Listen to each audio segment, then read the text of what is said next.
I arrived at my investment property in Brooklyn, ready to hand over the keys to a diplomat who had signed a $9,000 a month lease. Instead of an empty, pristine townhouse, I found the locks changed and the heavy bass of rap music vibrating through the front door. When I banged on the wood, my brother-in-law Kyle opened it shirtless and smelling like cheap beer. He looked me up and down and said, "You need to leave. This is a private residence." I pushed past him to find my sister Jasmine, wiping grease from fried chicken onto my $5,000 custom Italian leather sofa. When I screamed at her to get out, she just laughed and said, "Mom and Dad gave us the keys. If you do not like it, call the police." She did not know that I was about to do much worse than call the police. Before I continue this story, let me know where you are watching from in the comments below. Please hit like and subscribe if you have ever had a family member who mistook your kindness for weakness. My name is Simone, and at 35 years old, I make my living as a forensic accountant. My job is to find the hidden money in billion-dollar divorce cases. I track down every lie, every hidden account, and every cent that people try to steal. You would think my own family would know better than to try to steal from a woman who uncovers fraud for a living. But as I stood on that sidewalk in Bed-Stuy that crisp October afternoon, I realized they had no idea who I really was. I checked my reflection in the side mirror of my black Volvo. My Balmain blazer was crisp, my hair was pulled back in a severe professional bun, and I felt ready. This house was my pride and joy. It was a historic brownstone I had bought 3 years ago when the neighborhood was just starting to turn. I had poured nearly $400,000 into renovations. I restored the original crown moldings, installed wide plank white oak floors, and designed a chef's kitchen that had been featured in a local design magazine. This house was not just an asset, it was proof that I had made it out of the chaotic paycheck-to-paycheck life my parents were still living. Mr. Roberts, my property manager, was waiting for me by the gate. He looked nervous. He was a punctual man who managed high-end portfolios, and he did not like surprises. He adjusted his glasses and said, "Simone, I tried the master key earlier to do a final systems check, but it did not turn. I assumed you had changed the cylinders for security reasons." I frowned. I had not changed anything. I walked up the limestone steps, the click of my heels echoing in the quiet afternoon. I pulled out my set of keys, the heavy brass feeling cold in my hand. I slid the key into the lock. It stopped halfway. I jiggled it. Nothing. It was the wrong key. That was when I heard it. A muffled thump followed by the unmistakable sound of bass-heavy music. It was not loud enough to disturb the neighbors yet, but it was loud enough to be heard from the stoop. Mr. Roberts stepped back, looking alarmed. "Is there someone inside?" he asked. My stomach dropped. I pounded on the door. "Open up! This is the owner!" There was a shuffling sound, the slide of a deadbolt, and then the door creaked open. Standing there was Kyle, my sister's husband. He was a 35-year-old white man who claimed to be a crypto entrepreneur but had not held a W-2 job in 4 years. He was wearing nothing but a pair of basketball shorts that hung low on his hips.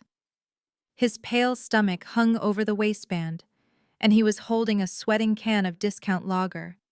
The smell hit me instantly. It was a stale, sour mix of unwashed body odor, old marijuana smoke, and damp laundry. Kyle blinked at me, his eyes glassy and unfocused. "Oh, it is you." "What are you doing in my house, Kyle?" I asked, my voice trembling with a rage I tried to suppress. "And where is your shirt?" "We are chilling," he slurred, taking a sip of his beer. "Look, you cannot just show up here, Simone. This is a private residence. We are in the middle of dinner. You need to leave." I felt the blood drain from my face. "Private residence. This is my property. I have a tenant moving in on Monday. Get out of my way." I did not wait for him to move. I shoved past him, my shoulder checking his sweaty chest. He stumbled back. "Hey, watch it." But I was already in the foyer. The first thing I saw was the floor. My beautiful hands stained white oak floors. There was a deep, jagged scratch running from the door to the living room as if someone had dragged a heavy piece of furniture with a broken leg across it. There was a puddle of something sticky, maybe soda, drying near the baseboard, collecting dust and hair. My heart hammered against my ribs as I walked into the living room. It looked like a frat house had exploded. There were moving boxes piled haphazardly in the corners, some ripped open with clothes spilling out. A massive, ugly gaming monitor was set up on top of a delicate antique side table I had sourced from an estate sale in France. Cables snaked everywhere, ugly black vines choking the room. But the centerpiece of the destruction was on the sofa. My cognac-colored Italian leather sofa, the one I had waited 6 months to have imported. Lying across it was Jasmine. My younger sister looked up from the television. She was 32, but in that moment she looked like a defiant teenager. She was wearing sweatpants and a stained t-shirt. On her lap was a bucket of greasy fried chicken. As I watched horrified, she bit into a drumstick, the grease dripping down her chin. She reached out and wiped her oily hand directly onto the leather armrest of my sofa. "Hey, Simone," she said, her mouth full. "You are blocking the TV." I stood there unable to breathe. The air in the house was thick and humid. It smelled like dirty diapers. I looked around and saw a used diaper balled up and thrown in the corner of the room, missing the trash can entirely. My walls, my pristine gallery white walls, had red crayon scribbles at toddler height near the fireplace. "Are you insane?" I finally managed to whisper. The whisper quickly turned into a scream. "Are you out of your mind? Get up! Get up, right now!" Jasmine rolled her eyes and slowly sat up, licking her fingers. "God, you are always so dramatic. Why do you have to come in here screaming? You are scaring the kids." I looked around. "Where are the kids?" "Upstairs," Kyle said, walking in behind me and belching loudly. "They are playing in the master suite. It has the best light. My master suite, the room with the silk wallpaper and the custom velvet headboard." I felt bile rise in my throat. I turned back to Jasmine. "Get your things. Get your kids. And get out. Now. I have a property manager outside and a tenant arriving in 48 hours. You have 5 minutes before I call the police." Jasmine let out a sharp, mocking laugh. She set the chicken bucket down on the coffee table without a coaster, leaving a ring of grease. "Call them," she said, leaning back and crossing her arms. "You cannot kick us out." I stepped closer, my hands clenched into fists at my sides. "Watch me. This is breaking and entering. This is trespassing." Actually, Kyle interrupted, leaning against the doorframe with a smug grin that made me want to scream. "It is not trespassing if we were invited." "Invited," I snapped. "I did not invite you. I have not spoken to you in 3 weeks. "Not by you," Jasmine said. "By the real owners." She reached into the pocket of her sweatpants and pulled out a crumpled piece of paper. She smoothed it out and held it up. I recognized the handwriting immediately. It was shaky looped script. My mother's handwriting. "Mom and Dad gave us the spare key," Jasmine said, her voice dripping with triumph. "They said it was ridiculous for you to have this big empty house just sitting here while your own sister is struggling. We are family, Simone. Family helps family. Mom said we could stay as long as we needed until Kyle gets his business off the ground." I stared at the paper. I could see my mother's signature at the bottom. The betrayal hit me harder than the smell of the weed. My parents had stolen my spare key. The emergency key I gave them strictly for fire or medical emergencies. They had stolen it and given it to the 2 people I had explicitly banned from my home. "That is not their house to give Jasmine," I said, my voice dangerously low. "My name is on the deed. My name is on the mortgage. Mom and Dad have zero claim to this property." Jasmine shrugged, picking up another piece of chicken. "Take it up with them. They said we have permission. And since we have established residency, Kyle says we have rights." "What do you call it, babe squatter rights?" Kyle said, taking a long swig of beer. "Look it up, Simone. We have a key. We have permission from a family elder, and we have mail coming here. You can call the cops, but they will just tell you it is a civil matter. I looked from Kyle's smug, sweaty face to Jasmine's defiant glare. I looked at the grease stain on my leather sofa and the crayon on my walls. I thought about the $18,000 deposit I was about to lose. I thought about the years I spent paying off my parents' debts only for them to do this to me. Something inside me snapped. But it was not the hot, explosive anger of a child. It was the cold, calculated fury of a forensic accountant who just found the smoking gun in a fraud case. I pulled out my phone. "Go ahead, call the cops," Jasmine taunted. "See what happens." I looked at her, and for the first time since I walked in, I smiled. It was not a nice smile. "I am not calling the police, Jasmine. Not yet. I am calling the property manager to cancel the lease." Jasmine's eyes lit up. "See, I knew you would be reasonable." "Thank you, Simone. I knew you would not let your nephews sleep on the street." I held up a hand to stop her. "I am canceling the lease because the house is currently uninhabitable due to a rodent infestation," I said, my voice ice cold. Jasmine frowned. "Rodents? We don't have rats." I looked her dead in the eye. "Oh, I think I see 2 of them right now. And trust me, I am going to call the exterminator."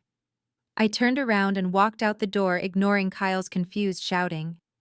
As I walked down the steps to where a terrified Mr. Roberts was waiting, I realized that my sister thought she had won a free place to stay. She had no idea she had just walked into a trap that would cost her everything. She thought she was appealing to my heart, but she had just made the mistake of challenging my wallet. And nobody touches my bottom line. I walked down the limestone steps trying to maintain my composure, but the trembling in my hands gave me away. Mr. Roberts was standing by the wrought iron gate, his phone pressed to his ear, his face pale. I watched him nod slowly, his eyes avoiding mine before he ended the call and slipped the phone into his pocket. The look on his face told me everything I needed to know before he even opened his mouth. The Japanese diplomat who was supposed to move in on Monday had just canceled. Mr. Roberts explained that the tenant's security team had done a drive-by, seen the commotion, and heard the music. They wanted a secure, quiet residence, not a frat house. They were pulling out immediately and demanding the return of their security deposit, plus a penalty fee for breach of contract. I felt like I had been punched in the gut. $18,000. That was the first month's rent, and the security deposit gone in an instant. But it was not just the money, it was my reputation. In the world of high-end real estate rentals, word travels fast. I was now the landlord who could not control her own property. Mr. Roberts looked at me with a mixture of pity and frustration. He told me that he could not represent a property that had squatters and handed me the file containing the lease agreement. He said he would be sending over the termination paperwork for our management contract by the end of the day. I watched him get into his car and drive away, leaving me standing alone on the sidewalk while the bass from my own house rattled the windows behind me. I dialed 911. My fingers felt numb as I punched in the numbers. I reported a break-in and active trespassing. The operator asked if I was in immediate danger. I told her no, but that strangers were destroying my property. She told me officers were on their way. I stood there for 20 minutes, conscious of the curtains twitching in the windows of the brownstone next door. Mrs. Higgins, the neighborhood watch captain, was undoubtedly watching. I had spent 3 years curating an image of success and stability in this neighborhood, and it was unraveling in less than an hour. When the patrol car finally pulled up, I felt a surge of relief. 2 officers stepped out. One was older with a tired face. The other looked like a rookie. I approached them immediately, introducing myself as the homeowner. I showed them my deed, my driver's license, and the mortgage statement I had pulled up on my phone. I explained that family members had broken in, changed the locks, and were refusing to leave. The older officer nodded, looking bored, as if he had heard this story 1,000 times. He told me to stay back while they approached the door. They knocked loudly. The music stopped abruptly. There was a long pause, and then the door opened. Kyle stood there, but he had changed. He had put on a clean shirt, combed his hair, and put on a pair of glasses I had never seen him wear before. He looked confused and harmless, completely different from the aggressive, half-naked man who had shoved me earlier. I watched in disbelief as he smiled politely at the officers. "Officer, is there a problem?" Kyle asked, his voice steady and calm. "We are just having a quiet dinner." The older officer asked if he lived there. Kyle nodded enthusiastically. He explained that he and his wife had been living there for over a month with the permission of the family elders. He claimed they were house-sitting and taking care of the maintenance while I was away on business. I stepped forward, shouting that he was lying, that he had only been there a few hours. The officer held up a hand to silence me and asked Kyle for proof. That was when Kyle played his ace. He reached behind the door and produced a plastic folder. From it, he pulled the handwritten letter Jasmine had shown me earlier. He handed it to the officer. I watched the officer read it. It was a notarized letter from my mother stating that Jasmine and her family had full permission to occupy the premises at this address for an indefinite period. But that was not all. Kyle then pulled out a stack of mail. He showed the officer a utility bill, a credit card statement, and even a pizza delivery flyer, all addressed to him at my address. I felt the blood drain from my face. The dates on the mail were from over 30 days ago. They had been planning this. They had been forwarding their mail here before they even broke in. The older officer handed the papers back to Kyle and turned to me. "Ma'am, this looks like a civil matter." "Excuse me," I choked out. "That is my house. I pay the mortgage. That letter is from my mother, who does not own the property. She has no right to give them permission." The officer shrugged. "It does not matter. They have established residency. They have a key, they have permission from a family member, and they have been receiving mail here for more than 30 days. Under New York state law, they are tenants. We cannot remove them without a court order." I felt like screaming. I tried to explain that they broke the lock, that they were destroying the interior. I pointed to the scratch on the floor visible from the doorway. The rookie officer looked sympathetic, but the older one was already closing his notebook. He told me that if I wanted them out, I would have to go to housing court and file for eviction. He warned me that if I tried to change the locks or cut off the utilities, I would be the one getting arrested for illegal eviction. I stood there, stunned into silence. The law, the very thing I dedicated my career to upholding, was being used as a weapon against me. Kyle thanked the officers, profusely apologizing for the misunderstanding. He even offered them water. As the police turned to leave, walking back to their cruiser, the facade dropped. Kyle leaned against the doorframe, that smirk returning to his face. He waited until the patrol car had turned the corner before he looked me dead in the eye. He told me that he had done his research. He told me that his cousin was a paralegal and had walked him through exactly what to do to establish squatters' rights. He laughed a low, ugly sound and said that the courts in New York were backed up for months. He said his lawyer told him that with the right delays and appeals, it would take me at least 18 months to get a sheriff to drag them out. 18 months. By then, my house would be a wreck. My investment would be worthless. Kyle stepped back inside. Before he closed the heavy oak door, he looked at me one last time. "Better get a good lawyer, Simone, and maybe start saving your money. You are going to need it to pay our legal fees. Good luck, old lady." The door slammed shut. The sound echoed down the street like a gunshot. The deadbolt slid home with a heavy thud. Then the music started again, louder than before. I stood alone on the sidewalk, the cold autumn wind biting through my blazer, realizing that my own family had just declared war on me, and they were winning. I sat in my car for a long time before I turned the ignition. My hands were gripping the steering wheel so tightly that my knuckles had turned the color of ash. I needed to calm down before I drove, but the image of Kyle's smug face and Jasmine's grease-stained fingers kept flashing before my eyes. The rage I felt was not just about the house. It was about the audacity. It was about the entitlement. But mostly it was about the signature at the bottom of that note. My mother's signature. I put the Volvo into gear and merged into the heavy Brooklyn traffic, heading toward my parents' house in East Flatbush. It was only a 20-minute drive, but it felt like I was traveling back in time. I watched the neighborhood change through my windshield. The trendy coffee shops and renovated brownstones of Bed-Stuy gave way to the familiar worn-down streets of my childhood. The houses here were smaller, the siding faded, the fences leaning just a little bit to the left. This was where I grew up. This was where I learned that if I wanted anything in life, I had to work twice as hard to get half as far. When I pulled into the driveway of the modest brick house, I noticed the grass was overgrown. I made a mental note to call the landscaper I paid for. I paid for everything here. The mortgage was paid off by me 3 years ago as a 60th birthday present for my father. The roof was replaced last summer with my bonus check. I sent them $3,000 a month for living expenses so they could enjoy their retirement. And this was how they repaid me, by stealing the keys to my investment property and handing them over to the sister who had never worked a day in her life. I did not knock. I still had a key to this house, though. After today, I wondered if they would change the locks on me. I pushed the door open and was greeted by the smell of collard greens and bleach. It was the smell of my childhood, a scent that usually brought me comfort. Today, it made me nauseous. "Mom, Dad." I called out, my voice echoing in the narrow hallway. I found them in the living room. My father Otis was sitting in his recliner watching the news.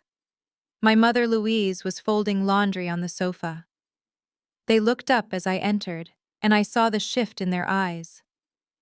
They were not happy to see me. They were bracing for impact. They knew exactly why I was there. I did not waste time with pleasantries. I reached into my purse and pulled out the photo I had taken of the letter Kyle showed the police.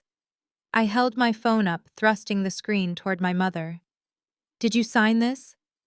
I asked, my voice trembling. "Did you tell Jasmine she could live in my house?" My mother sighed, snapping a towel and placing it on the pile. She did not even look at me. She just continued folding, her movements slow and deliberate. "Hello to you too, Simone," she said, her tone dripping with passive aggression. "We are fine, thank you for asking. How is work?" "Stop it, Mom," I snapped. "I am not doing this today. I just came from the townhouse. The police were there. Kyle showed them a letter claiming you gave them permission to squat in my property. Did you give them the spare key? The one I gave you for emergencies?" My father muted the television. He turned his heavy gaze toward me. He was a man of few words, but when he spoke, he expected to be obeyed. "Watch your tone, girl," he rumbled. "You are speaking to your mother." I took a deep breath, trying to steady myself. "I am speaking to the woman who helped steal from me. That house is my property, Dad. It is an investment. I have a tenant moving in on Monday. Or I did until Jasmine and her husband trashed the place. I lost $18,000 today because of this stunt." My mother finally looked up.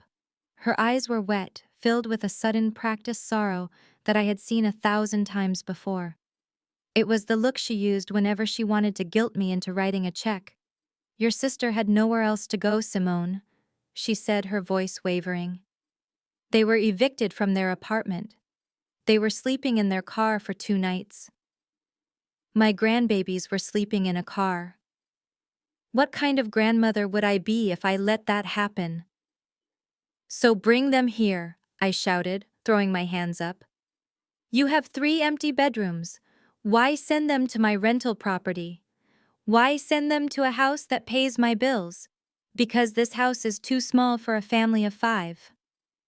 My mother shot back, her voice suddenly sharp. "And Kyle needs space. He is trying to start a business. He needs a home office. He needs dignity." Dignity. I laughed, a harsh, bitter sound. "He was answering the door in his underwear, Mom. He is scratching up my floors and smoking weed in my living room. That is not dignity. That is laziness. And frankly, it is criminal." My father stood up then. He was not a tall man, but he carried a weight of authority that usually made me shrink. "Do not call your brother-in-law a criminal," he warned, pointing a finger at me. "The boy is trying. The world is hard on a man like him." "A man like him?" I asked, incredulous. "He is a white man from Connecticut, Dad." The world is built for men like him. He has every advantage. He just chooses not to use them because he would rather live off his wife's rich sister. He is discriminated against, my mother cried out, standing up to join my father. She clutched the laundry basket to her chest like a shield. You know how people are. They judge him because he is married to a black woman.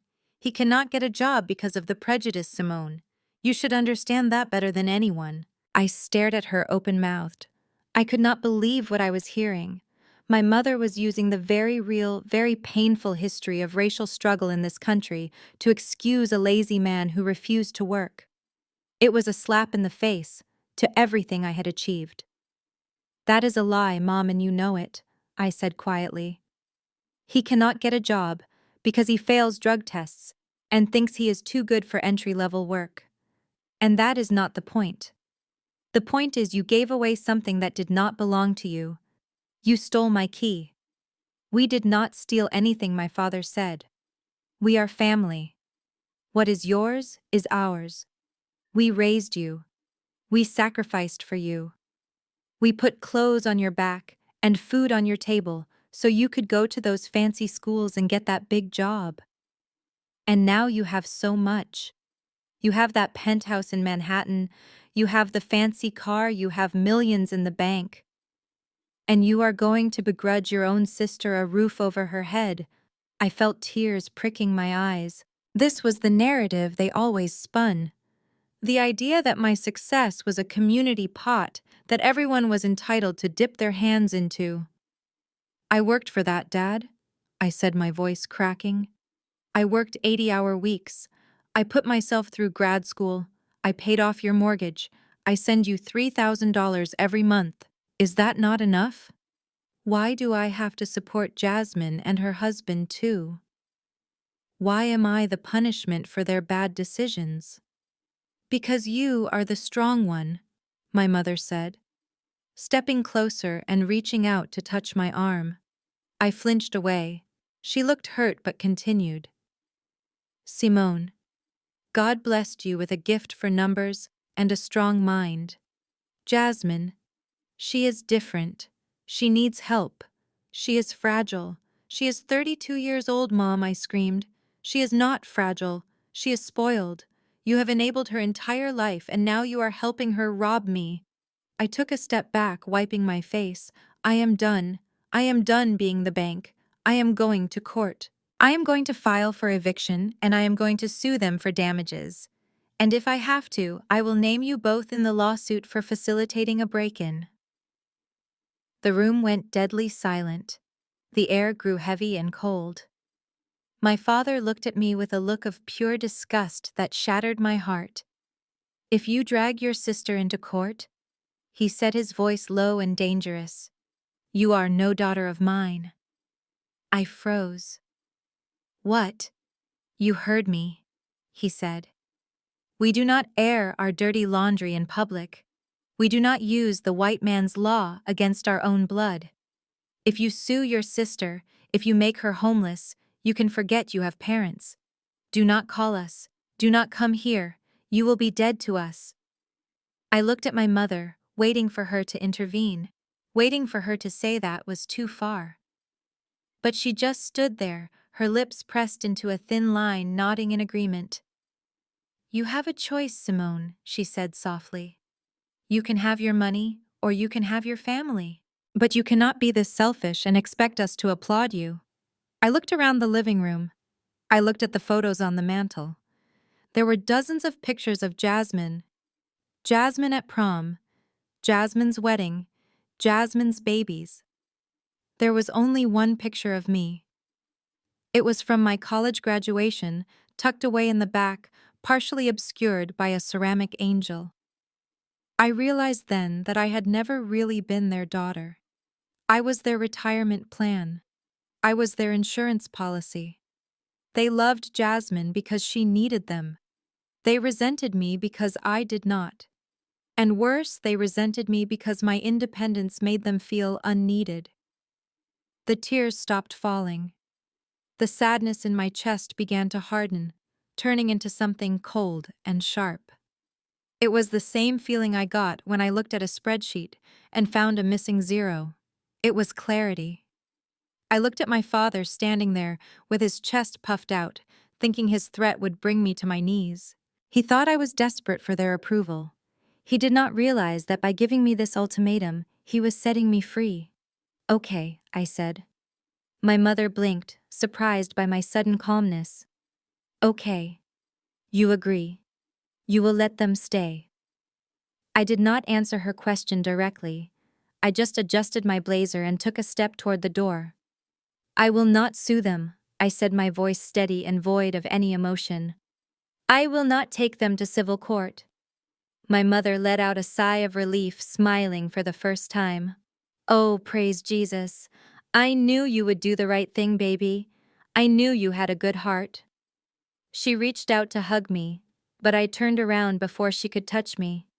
"I am glad we cleared this up," I said, opening the front door. "You made your position very clear. Family protects family." Right, my father said, sitting back down in his recliner, satisfied that he had reasserted his dominance. "Goodbye, Mom. Goodbye, Dad." I walked out of the house and closed the door behind me. I did not slam it. I closed it gently with a finality that felt like a tomb sealing shut. I walked back to my Volvo, the autumn wind drying the tear tracks on my cheeks. I sat in the driver's seat and looked at the house one last time. They thought they had won. They thought that by bullying me into submission, they had secured a free ride for their golden child. But they had made a fatal miscalculation. My father had said not to use the civil court. He said not to sue. He said not to make them homeless.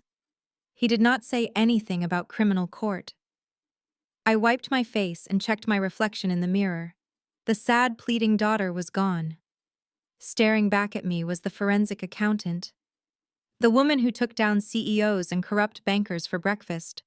They wanted to play games with property and ownership fine. But they forgot one thing. I do not play with emotions. I play with facts. I play with paper trails. And if they wanted to claim that house was theirs, then they were going to have to own everything that happened inside it, including the crimes I was about to uncover. I put the car in drive and pulled away from the curb. I was not going to sue them. I was going to do something much, much worse. I was going to let them destroy themselves, and I was going to make sure I had the receipts when they did. The family ties were cut. Now it was just business. I drove straight from my parents' house to a quiet diner in downtown Brooklyn to meet Marcus. Marcus was a former detective with the New York Police Department who had pivoted to private investigation. We had worked together on a few high-profile divorce cases where husbands tried to hide assets in offshore accounts. Marcus was expensive, discreet, and terrifyingly efficient. When I slid into the booth opposite him, he did not ask how I was doing. He just looked at my face and asked who we were taking down. I told him everything.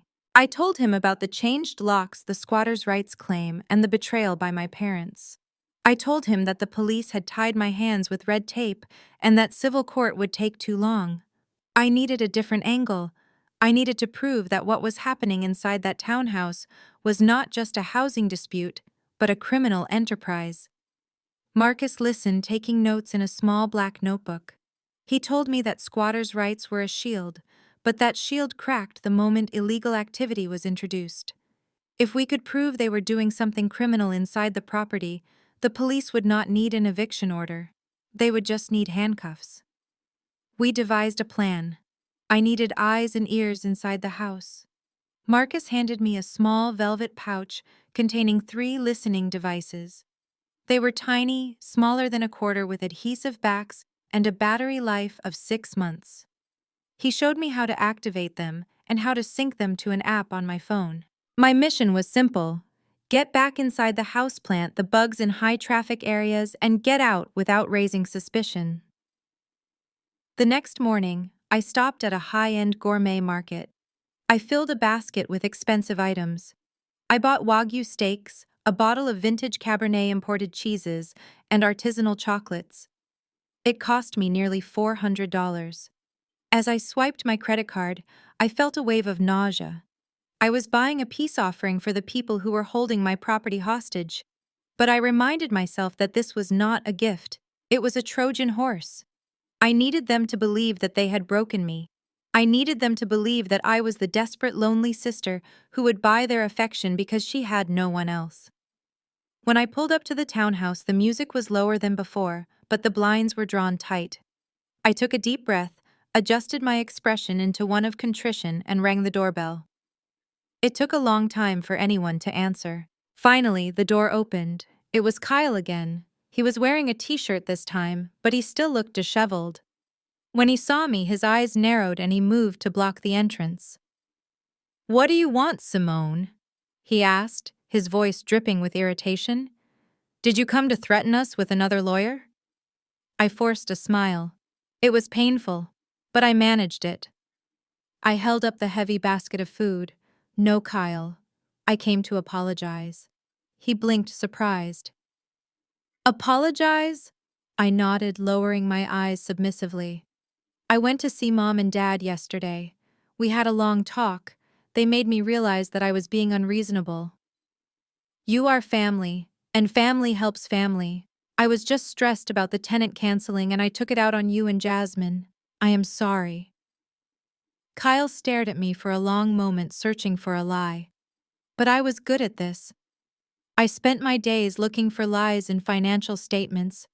I knew exactly how to construct a convincing truth. Slowly, a smirk spread across his face. He stepped back and swung the door open wide. "Well, it is about time you came to your senses," he said, ushering me in. "Jasmine said you would be back. She said you always cave eventually because you want Mom's approval." I stepped inside, swallowing the insult.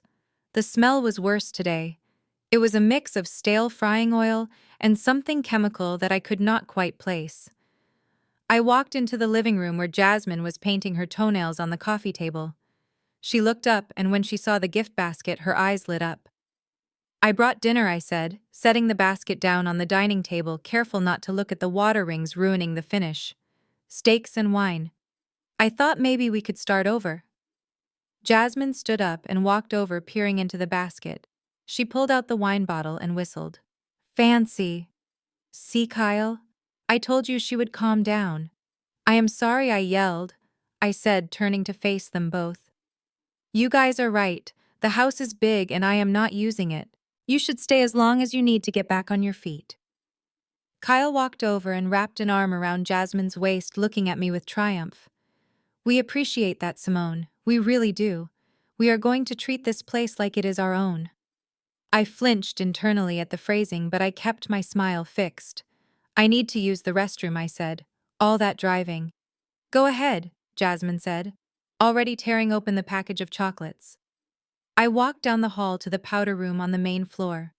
Once inside, I locked the door and leaned against it, letting the mask fall for a second.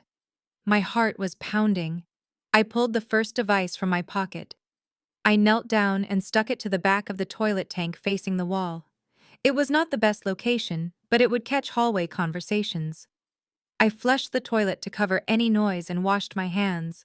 When I came out, I walked toward the kitchen. Kyle was already opening the wine I had brought. "Do you mind if I get a glass of water?" I asked. "Make yourself at home." Kyle laughed. "It is your house, technically." I walked into the kitchen. My beautiful chef's kitchen was a disaster zone. Dirty dishes were piled high in the sink. There were takeout containers everywhere. I spotted an outlet behind the microwave on the counter. While Kyle's back was turned, pouring wine for Jasmine, I slipped the second bug behind the heavy appliance. It was perfectly positioned to catch conversations in the kitchen and the dining area. I had one device left. I needed to get it into the living room. I walked back out with my water. Jasmine was sitting on the sofa again. "The place looks lived in," I said, trying to sound casual. "Yeah, we are still unpacking," Kyle said, taking a sip of the wine. "It is good wine, Simone. You have good taste." I sat down on the edge of the armchair, the one facing the sofa. I slipped my hand under the cushion, feeling for the wooden frame. I pretended to adjust my seating position and pressed the third bug firmly onto the underside of the chair. It was done. I did not want to stay a second longer than necessary. I stood up. Well, I should get going. I have a lot of work to do. I just wanted to drop that off and clear the air. You are not staying for steak? Jasmine asked, her mouth full of chocolate. I have a deadline, I lied. But enjoy it, really. I am glad you are here. I walked to the door. Kyle followed me, looking like the lord of the manor showing a peasant out. Hey Simone, he said, as I stepped onto the porch.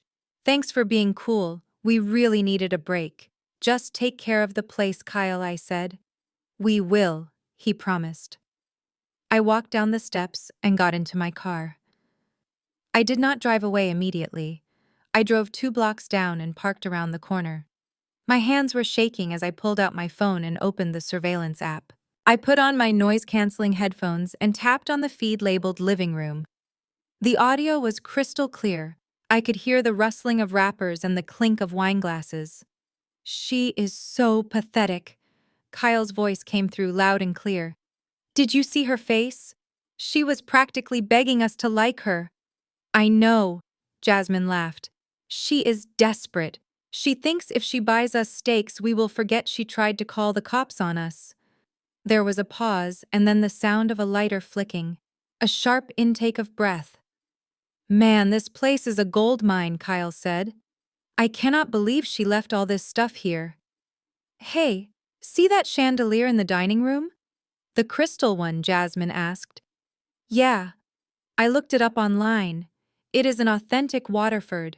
Resale value is like 5 grand. You are not thinking of selling it, are you? She will notice. She won't notice anything, Kyle scoffed. She is too busy trying to be the good sister. Besides, I found a guy in Jersey who buys high-end fixtures. Cash only. No questions asked. I am going to call him tomorrow. We can get a ladder and take it down before noon. I sat there in the dark car, listening to them plot to strip my house bare. A cold shiver went down my spine, but it was not fear. It was satisfaction. Selling the fixtures attached to the house was not squatting. It was theft. It was grand larceny. I pressed the record button on my screen. Go ahead, Kyle, I whispered to the empty car. Take the chandelier. Take it all. Because every screw you unscrew is another nail in your coffin. I put the car in drive and pulled away, the sound of their laughter filling my ears. The Trojan horse was inside, and the war had officially begun.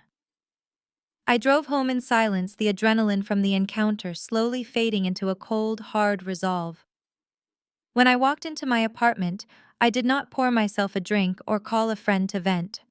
I went straight to my home office. This was a room that felt like a sanctuary compared to the chaos I had just left. It was pristine, with floor-to-ceiling bookshelves organized by color and a desk that looked more like a command center than a piece of furniture. I sat down in my ergonomic chair and woke up my 3 monitors. The blue light washed over my face, soothing me. This was my domain.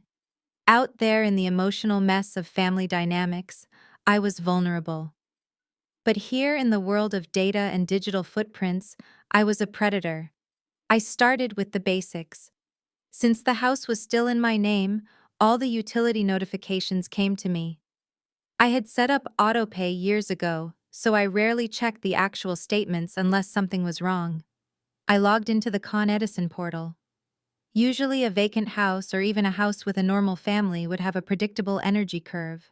A spike in the morning for showers and coffee, a dip during the day, and a rise in the evening for lights and television. I clicked on the usage tab for the Brooklyn townhouse. The graph that loaded made me gasp. It was not a curve. It was a flat, high line that hovered near the top of the chart. The daily usage had jumped from a standard 20 kilowatt hours to nearly 200. I pulled up the billing forecast. The estimated bill for this month was $1,200. My jaw tightened. You do not get a bill that high from leaving the lights on or running the air conditioner with the windows open. This was industrial-level consumption. I drilled down into the hourly data. The usage was constant, 24 hours a day, 7 days a week. There was no fluctuation for sleep or work. This specific pattern usually meant one of two things in the world of illicit residential activities.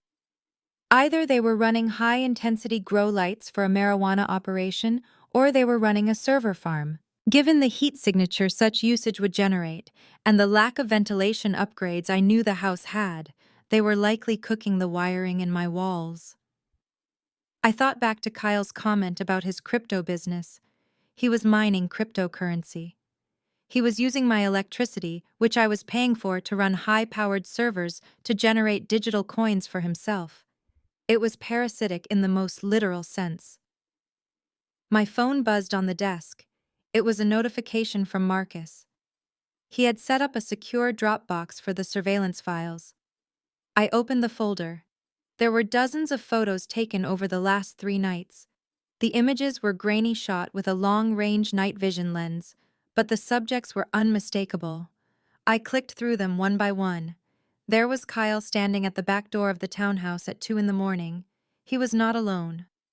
A white, unmarked cargo van was pulled up in the alleyway. In the next photo, Kyle and the driver, a man I did not recognize, were unloading heavy, unmarked cardboard boxes.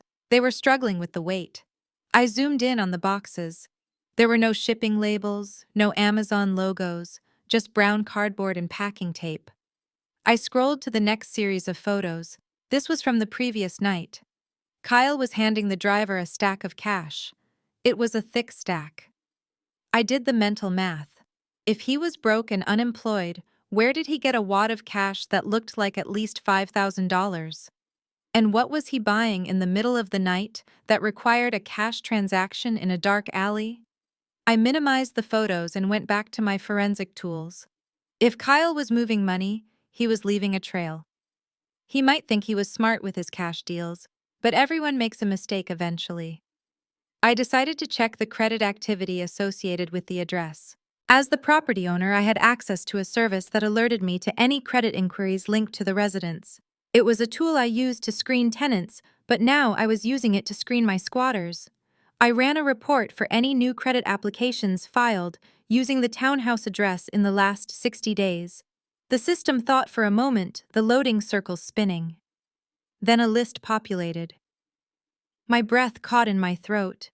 I expected to see Kyle's name, or maybe Jasmine's, likely followed by a string of rejections due to their poor credit scores. But the name on the applications was not theirs. Otis Jackson, my father. I stared at the screen, my hand hovering over the mouse. There were 5 inquiries. 5 applications for high-limit credit cards. American Express Platinum, Chase Sapphire Reserve, Citibank Diamond. These were cards that required excellent credit scores and high income verification. I opened the details. The applications listed my father's name and his social security number, but the residential address was my townhouse. The email address listed was a variation of my father's name, but at a domain I knew he did not use. My father still used an old AOL account he checked once a week. He did not know how to set up a Gmail account for secure banking. I felt a cold fury rising in my chest, different from the anger I felt about the house. This was personal in a different way. I had spent 5 years helping my parents fix their credit. I had paid off their old debts, consolidated their loans, and taught them how to budget. I had built my father's credit score up to an 800 so he could have financial peace in his retirement. And now Kyle was using that perfect score to fund his criminal lifestyle. I logged into a deeper database, one that I used for work, to trace identity theft. I punched in my father's details. The report confirmed my worst fears. All 5 cards had been approved. The combined credit limit was nearly $100,000. And the balances, they were already maxed out. I looked at the transaction history. Best Buy, Apple Store, Newegg, thousands of dollars in computer hardware, graphics cards, processors, cooling systems. The pieces of the puzzle slammed together. The high electric bill, the night deliveries, the heavy boxes. Kyle wasn't just mining crypto. He was building a massive mining rig using stolen hardware paid for with credit cards he fraudulently opened in my father's name. He was destroying my house's wiring to run machines he bought by destroying my father's financial future. I leaned back in my chair, feeling a wave of nausea. My parents had defended him. My father had stood in his living room and told me that if I sued Kyle, I was dead to him. He had threatened to disown me to protect the very man who was currently stabbing him in the back. The irony was so sharp it felt like a physical wound. But then the forensic accountant in me took over. I looked at the dates. The applications were submitted electronically 3 weeks ago. The IP address used to submit them traced back to a public library 2 blocks from my parents' house, and subsequent logins were from my townhouse. This was not a civil dispute anymore. This was not a family misunderstanding. This was wire fraud. This was identity theft against a senior citizen. This was grand larceny. These were federal crimes. I printed every page. I printed the electric bills. I printed the credit reports. I printed the transaction logs. The stack of paper grew on my desk, a physical tower of evidence that would bury Kyle and Jasmine. I thought about calling my dad. I thought about driving over there and shaking him, showing him the papers, screaming, "Look at what your golden boy did to you." But I stopped myself. If I told them now, they would confront Kyle. Kyle would spin some lie, cry, say he was doing it for the family, that he would pay it back. My parents, in their infinite denial, might try to cover it up. They might pay the bills themselves to keep him out of jail, ruining their retirement completely. No, I could not let them interfere. I needed to secure the trap. I picked up the phone and called Marcus. "Do you have eyes on the house?" I asked. "Always," he replied. "Keep watching the back door," I said, my voice flat and professional. "He is not just buying, he is building. And if my theory is right, he is going to try to liquidate soon. I need to know exactly when that happens." "Copy that," Marcus said. I hung up and looked at the name Otis Jackson on the screen one last time. I was going to save my father, but I was going to do it by destroying his illusions. I was going to let Kyle dig this hole so deep that not even my mother's prayers could lift him out of it. I opened a new file on my computer and named it Operation Family Takedown. I started typing, organizing the timeline of crimes. The sun was beginning to set outside my window, casting long shadows across my office, but I did not turn on the lights. The glow of the evidence on my screens was the only light I needed. I was not just a sister or a daughter anymore. I was the auditor, and the audit was just beginning. The glow of my 3 monitors was the only light in the room as I continued to build my case. I had been working for 6 hours straight, cross-referencing the credit card statements with the surveillance photos Marcus had sent. I was tired, my eyes were burning, but I could not stop. Every time I thought about closing my laptop, I saw my father's face as he told me I would be dead to him if I protected my own property. That memory was the fuel that kept me going. I was deep in the weeds of a transaction log from Newegg when my personal phone buzzed against the mahogany desk. It was a text from Elena, a junior associate at my firm. Elena and I were friendly, but we rarely texted outside of work hours, and certainly not at 11 o'clock at night. I picked up the phone, frowning. The message was short, just a link and 3 words. "Have you seen this?" My stomach tightened. In my line of work, unexpected links usually meant a data breach or a PR nightmare. I clicked it. The app for TikTok opened immediately, blasting audio into the quiet room. The face filling my screen was Jasmine. She was wearing a silk robe that I recognized immediately because it was mine. I had left it in the master bedroom closet wrapped in tissue paper. It was a $300 La Perla robe, and now my sister was wearing it, holding a glass of my wine and beaming at the camera. "Hey guys, welcome back to my channel," Jasmine chirped, her voice pitched up in that fake influencer tone she adopted whenever a camera was on. "I know I have been teasing a big reveal for weeks, and I am finally ready to show you. Look where we are." She spun the camera around. My heart stopped. She was doing a house tour. My house. She walked through the foyer, panning over the custom chandelier and the restored crown molding. "My amazing husband Kyle finally surprised me for our anniversary," she narrated, walking into the living room. "He has been working so hard on his crypto business, and he bought us this absolute dream home in Bed-Stuy. Can you believe the natural light? Look at these floors. I watched frozen in horror as she took credit for every detail I had agonized over. She pointed out the fireplace I had restored by hand. She bragged about the open-concept kitchen I had paid a contractor $50,000 to engineer. She was selling a fantasy life to her 50,000 followers, a life that she had stolen from me. But the tour was not the worst part. The worst part came when she sat down on my sofa, looking directly into the lens, with a sad, pouty expression. "I know a lot of you have been asking about the drama with my older sister," she said, letting out a heavy sigh. "Honestly, it has been really hard. We tried to invite her over to celebrate, but she is in a bad place. She is 35, single, and honestly, I think she is just really jealous that I have a husband and a family and she does not. She actually tried to call the police on us when we moved in. Can you imagine calling the cops on your own sister just because you are bitter about being alone?" I felt the blood drain from my face. She was not just lying about the house. She was assassinating my character. She was painting me as the villain in her fairy tale, the angry, lonely spinster trying to tear down a young, successful Black family. I scrolled down to the comments. There were thousands of them, and they were vicious. One user wrote, "Imagine being that miserable that you cannot be happy for your own sister. Jealousy is a disease." Another wrote, "This is why some women stay single. They are too focused on their careers and get bitter when they see real love. Keep shining, queen. Do not let her bring you down." A third comment made me nauseous. Calling the cops on a Black man in America. "That sister is dangerous. She is a Karen. You need to cut her off." I dropped the phone on my desk as if it were burning.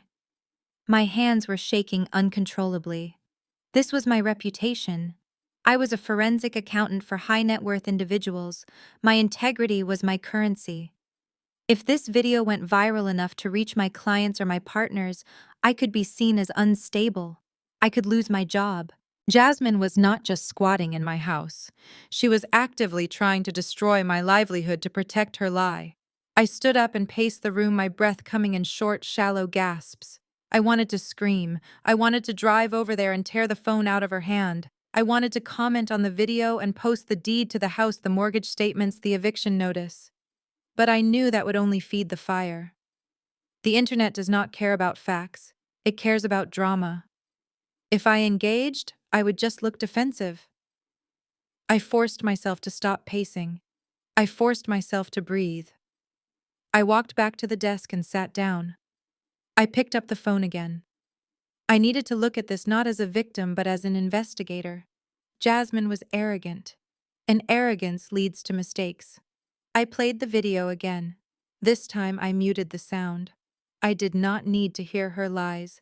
I needed to see what she was showing. I watched her walk through the kitchen. I watched her pose on the stairs. And then near the end of the video, she walked toward the basement door. "I have to show you guys the man cave Kyle is building downstairs," she said, opening the door. The camera peered down into the darkness of the stairwell. For a split second, before the video cut back to her face, the light from the hallway illuminated the landing at the bottom of the stairs. I paused the video. I scrubbed back frame by frame. There. It was blurry, but visible. At the bottom of the stairs, stacked against the wall, was a wall of boxes, but they were not the computer component boxes I had expected from the credit card statements. I zoomed in, pinching the screen until the pixels started to distort. I saw the blue packing tape, Amazon Prime. I saw the yellow tag of a Best Buy distribution center. I saw the distinct red and white logo of Target. There were dozens of them, maybe 50. I leaned back, my mind racing. If Kyle was building a crypto mining rig, he would be buying specific parts from specialized retailers like Newegg or Micro Center. He would have boxes for graphics cards, motherboards, and power supplies. But these were standard retail shipping boxes, and there were too many of them. Why would a crypto miner need 50 boxes from Amazon and Target? I pulled up the surveillance photos Marcus had sent me again. I looked at the van in the alleyway. I looked at the boxes they were unloading. They were heavy. Then I pulled up the transaction history on my father's stolen credit cards again. I scanned the list. Yes, there were purchases for computer parts, but as I looked closer, I saw other things. High-end gaming consoles, laptops, Dyson vacuums, Apple Watches. I looked back at the frozen image of the basement on TikTok. Kyle wasn't just mining crypto. Mining was the cover story.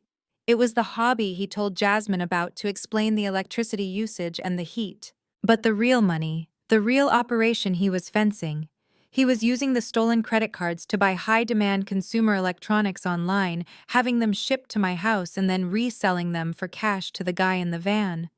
Or maybe the guy in the van was bringing him stolen goods from porch pirate runs, and Kyle was the fence who listed them on eBay. It made perfect sense. The cash payments I saw in the photos. You don't get paid in cash for mining Bitcoin, you get paid in digital currency. But you get paid in cash when you sell a stolen PlayStation 5 out of the back of a van at 2 in the morning. I felt a cold chill settle over me. This changed everything. Identity theft and wire fraud were serious, but running a fencing operation for stolen goods, that was organized crime. That was racketeering. That was the kind of felony that carried a mandatory minimum sentence in federal prison. I looked at Jasmine's smiling face on the screen, frozen in her moment of triumph. She thought she was flexing on her haters. She thought she was showing off her husband's success. She had no idea she had just broadcast evidence of a federal crime to 2 million people. She had just given me the probable cause I needed to bypass the local police entirely. I took a screenshot of the basement. I took a screenshot of the boxes. I opened my email and attached the images along with the link to the TikTok video. I typed a quick subject line, "Urgent visual confirmation of stolen property distribution." I sent it to Marcus. Then I picked up my phone and dialed his number, even though it was nearly midnight. He answered on the first ring. "I found the smoking gun," I said, my voice steady and cold. "And it is not just the credit cards. They are running a distribution center for stolen goods out of my basement. And Jasmine just gave us a video tour of the inventory." Marcus let out a low whistle. "A fencing operation. That is Big Simone. That brings in the FBI Interstate Theft Task Force if the goods are moving across state lines." The boxes had shipping labels, I said. "I saw Amazon and Best Buy. That is interstate commerce. We have them, Marcus. We have them cold." I hung up the phone and looked at the TikTok video one last time. I watched the comments rolling in, people praising Jasmine, people hating me. Let them talk. Let them think I was the bitter, jealous sister. Let them think I was powerless. Because while they were typing comments, I was drafting an indictment. Jasmine wanted to be famous. She wanted the world to see her house. Fine. I was going to make sure the whole world saw exactly what was inside it. And when the raid happened, when the cameras were rolling for the evening news, she would finally get the attention she so desperately craved. I closed the browser window. The humiliation still stung, but the plan was now in motion. The social media war was just a distraction. The real war was happening in the evidence folder on my desktop, and I had just loaded the final bullet into the chamber. I met Marcus the next morning in the parking lot of a home improvement store 3 miles from the townhouse. It was a neutral ground, a place where contractors and homeowners mingled, making two people sitting in a sedan reviewing documents look entirely unremarkable. Marcus did not waste time with pleasantries. He handed me a thick manila envelope that felt heavy in my hands. It contained the physical proof of what I had suspected the night before. Marcus told me that my instincts were sharp. He had run the usernames associated with the email addresses on the stolen credit card applications. They linked back to seller profiles on eBay and Craigslist that had been created less than a month ago. The accounts were moving volume that would make a small retailer jealous. High-end graphics cards, gaming consoles, smart home devices, and luxury vacuums. The listings were all marked as brand new in box, but the prices were set just low enough to undercut legitimate retailers and move inventory fast. Kyle was running a full-scale fencing operation. He was using the stolen credit cards to buy inventory from legitimate websites, having it shipped to my house, and then flipping it for cash or untraceable cryptocurrency. It was a classic bust-out scheme, but he was doing it with a speed and arrogance that suggested he did not think anyone was watching. Marcus pointed to a specific section of the report. He had spoken to a contact in the electric company. The power usage at the townhouse was not just high, it was critical. The load on the residential grid was pushing the limits of the breaker box. Marcus explained that based on the thermal imaging he had done from the street, the basement was running at a temperature that was 20 degrees hotter than the rest of the house. Kyle had bypassed the safety breakers. He had daisy-chained industrial extension cords to run his mining rigs and his server farm, in an old Brooklyn brownstone with original wiring behind some of the walls. This was not just a code violation. It was a ticking time bomb. He was cooking the wires inside the insulation. One spark, one overheated connection, and my $2.8 million investment would turn into a pile of ash within an hour. I felt a cold sweat break out on the back of my neck. I had been worried about scratches on the floor and stains on the sofa. I had not realized that my brother-in-law was actively turning my property into a fire trap. This was criminal negligence. It was destruction of property.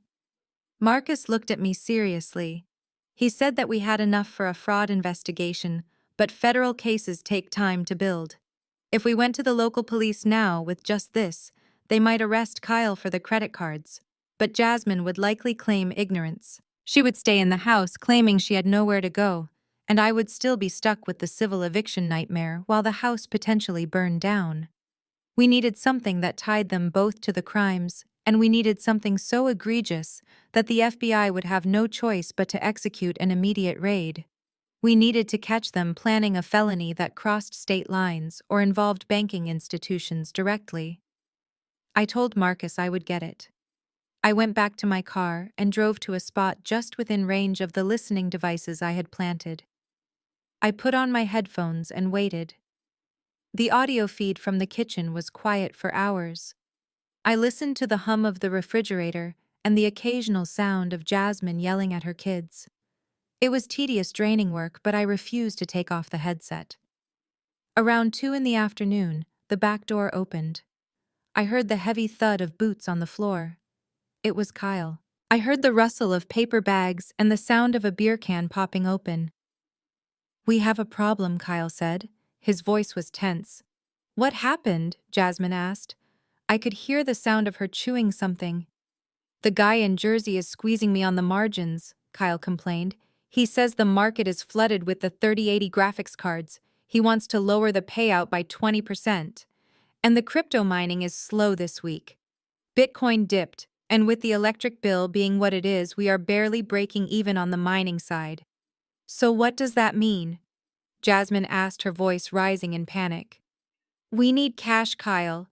I promised the kids we would go to Disney next month, and I need to get my hair done. You said we were going to be rich." "We will be," Kyle snapped. "Relax, I have a new plan. I was talking to a supplier on the dark web. There is a shipment of iPhones coming in from a heist in Delaware. Unlocked, brand new. If I can buy the whole lot, I can flip them internationally for triple the price. We are talking $50,000 in profit easy." 50,000. Jasmine sounded breathless. "Okay, so do it. I cannot just do it, Jasmine. I need capital. I need $20,000 cash up front to secure the shipment, and we are maxed out on your dad's cards." I listened as silence filled the kitchen. I could practically hear the gears turning in their heads. I held my breath, pressing the headphones tighter to my ears. "We need a loan," Kyle said slowly. "A big one." "We cannot get a loan," Jasmine said. "My credit is shot, and yours is worse, and we cannot ask Mom and Dad for cash. They are tapped out." "We do not need a personal loan," Kyle said. "We have an asset right here." I froze. "What are you talking about?" Jasmine asked. "The house, babe. This house is worth almost $3 million. And it is sitting here with 0 liens on it because your perfect sister paid it off in cash. It is Simone's house, Kyle. We cannot get a loan on a house we do not own." Kyle laughed. It was a dark, ugly sound. Ownership is just a piece of paper, Jasmine, and signatures are just ink. I looked it up. We can apply for a HELOC, a home equity line of credit. There are online lenders now that do not even require an in-person appraisal. They just look at the property value and the credit score of the owner. But the owner is... Jasmine whispered. Exactly, Kyle said. And thanks to your dad, we have all of Simone's personal information. We have her social security number from when she filed their taxes. We have her date of birth. We have everything. But the signature, Jasmine argued, though her voice was weak. She will have to sign the closing documents. They send a notary. They do not send a notary for the initial application, Kyle explained. And for the final paperwork, we can handle that. How? Jasmine asked. I heard the sound of the chair scraping against the floor as if Kyle was leaning in closer. Your parents are on board, Jasmine. What? Jasmine sounded genuinely shocked. I talked to Otis and Louise yesterday while you were at the park. I told them we needed a bridge loan to secure a massive investment that would set us up for life. I told them that once the deal goes through, we would pay off the loan in a month and Simone would never even know. And they agreed, Kyle chuckled. Your dad did more than agree. He has been practicing. Practicing what? Practicing Simone's signature. I felt like the air had been sucked out of the car. My hands gripped the steering wheel so hard I thought I might snap the leather. My father, my own father, the man who taught me to ride a bike, the man I had bought a house for. He was not just looking the other way, he was actively learning how to forge my name to help my brother-in-law steal the equity out of my home. He is actually pretty good at it, Kyle continued. He spent all week copying it from old birthday cards she sent them. We are going to submit the application tonight online. Once it is approved, the bank will mail the documents here. Your dad comes over, signs them, we send them back, and boom, $300,000 deposited into the account we opened in her name. We take the 20 grand for the iPhones, flip them, and we have a war chest to fight the eviction if she ever tries it. Jasmine was silent for a long moment. I prayed for her to say no. I prayed for her to have one shred of loyalty left. $300,000, she asked softly. Minimum, Kyle said. And Simone will never know. Not until we are already rich and living in a mansion of our own. Kyle promised. Okay, Jasmine said. Let us do it. The recording continued, but I stopped listening. I tore the headphones off and threw them onto the passenger seat. I felt like I was going to vomit. This was the betrayal to end all betrayals. My entire family had formed a criminal conspiracy against me. My parents were willing to commit bank fraud, a felony that could put them in prison for 30 years just to help Kyle get rich quick. I sat there, shaking, tears streaming down my face. But they were not tears of sadness anymore. They were tears of pure, unadulterated rage. They wanted to steal my equity. They wanted to forge my signature. I wiped my face. I picked up my phone. I did not call my parents. I did not go confront them. I opened the recording app and saved the file. I named it The Smoking Gun. Then I called Marcus. Get the FBI contact ready. I said, my voice sounding like gravel. We do not need to wait for a drug deal. We have conspiracy to commit bank fraud. And I have the confessions on tape. Who is involved? Marcus asked. Everyone, I said.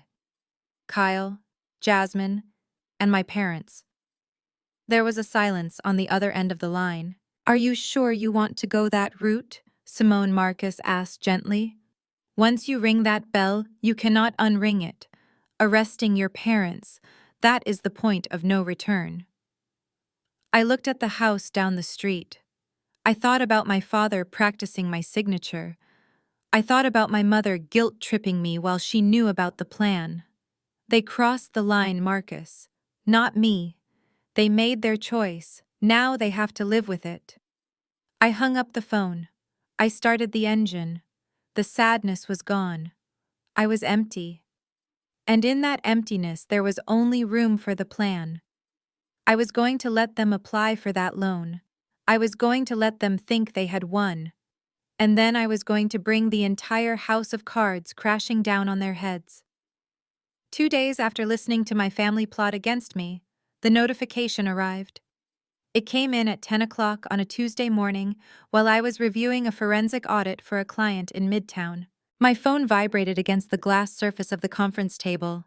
I glanced down expecting a message from Marcus or a reminder for a dentist appointment. Instead, I saw a push notification from a credit monitoring service I subscribed to. It read simply that a hard inquiry had been detected on my credit report from a company called Quick Cash Home Lending. I excused myself from the meeting, my legs feeling heavy as I walked out into the hallway. I opened the app. There it was, an application for a home equity line of credit in the amount of $300,000 had been submitted. Status pending. I clicked through to the document preview. The lender had uploaded a copy of the initial application form. I zoomed in on the bottom of the last page. There was my name, Simone Jackson, and next to it was my signature. I stopped breathing for a moment. It was not just a forgery, it was a masterpiece. It had the same sharp loop on the S and the same trailing flourish on the N that I had used since I was 16 years old. A stranger could not have done this. Kyle could not have done this. This was muscle memory. This was someone who had watched me sign permission slips, report cards, and birthday checks for 30 years. I stared at that signature, and I felt a physical pain in my chest, sharp and agonizing, as if my heart was actually breaking. I knew that handwriting. It was the handwriting of the man who taught me how to hold a pen. It was the handwriting of the man who signed my college tuition checks. It was my father. I did not go back into the meeting. I told my assistant to cancel the rest of my day. I walked out of the building, got into my car, and drove straight to East Flatbush. I did not speed. I drove with the terrifying calmness of a person who has nothing left to lose. I needed to hear them say it.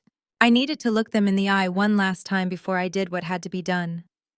When I arrived at my parents' house, the driveway was empty. Kyle's car wasn't there, which meant I had them alone. I walked up the path, noticing that the hydrangeas I had planted for my mother last spring were dead. They hadn't bothered to water them. It was a fitting metaphor for our relationship. I took care of the planting, but they couldn't be bothered to do the maintenance. I used my key to open the front door. The house smelled of lavender air freshener and old dust. The television was blaring in the living room, a game show where people screamed over money. My father was in his recliner, his feet up. My mother was sitting on the sofa knitting a yellow blanket, presumably for one of Jasmine's kids. They looked up as I stood in the doorway. There was no greeting, no smile, just a guarded, suspicious silence. "Turn off the TV," I said. My father frowned, his hand tightening on the remote. "Excuse me, turn it off, Dad. We need to talk." He hesitated, then muted the volume but kept the picture on. "That is no way to speak to your father, Simone. You barge in here in the middle of the day." I held up my phone screen facing him. I enlarged the image of the signature. "Who signed this?" I asked. My voice was quiet, barely above a whisper. My mother stopped knitting. Her eyes darted to my father, then back to her yarn. She started counting stitches under her breath, a nervous habit she had whenever conflict arose. My father squinted at the phone. "I do not know what that is." "Stop lying," I said, stepping closer. "It is an application for a $300,000 loan against my house, and that is my signature. But I did not sign it."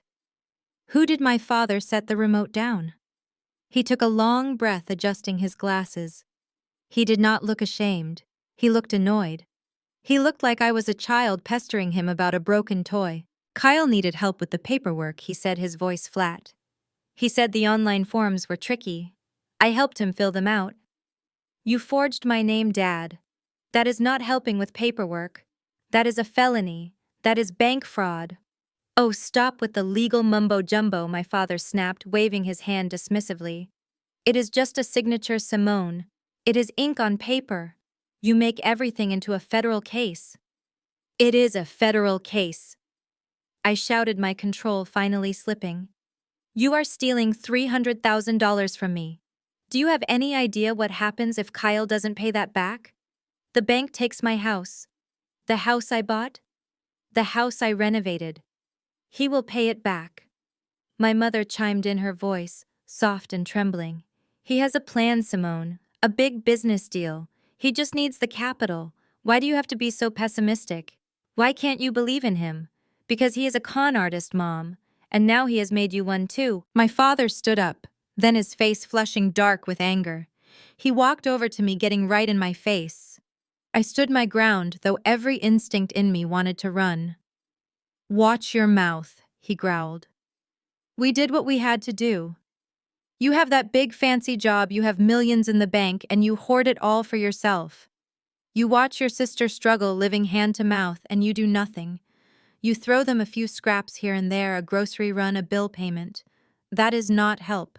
That is charity. And it is insulting. So stealing my equity is the solution, I asked, tears stinging my eyes. It is not stealing, he said. It is balancing the scales. We raised you. We sacrificed everything for you.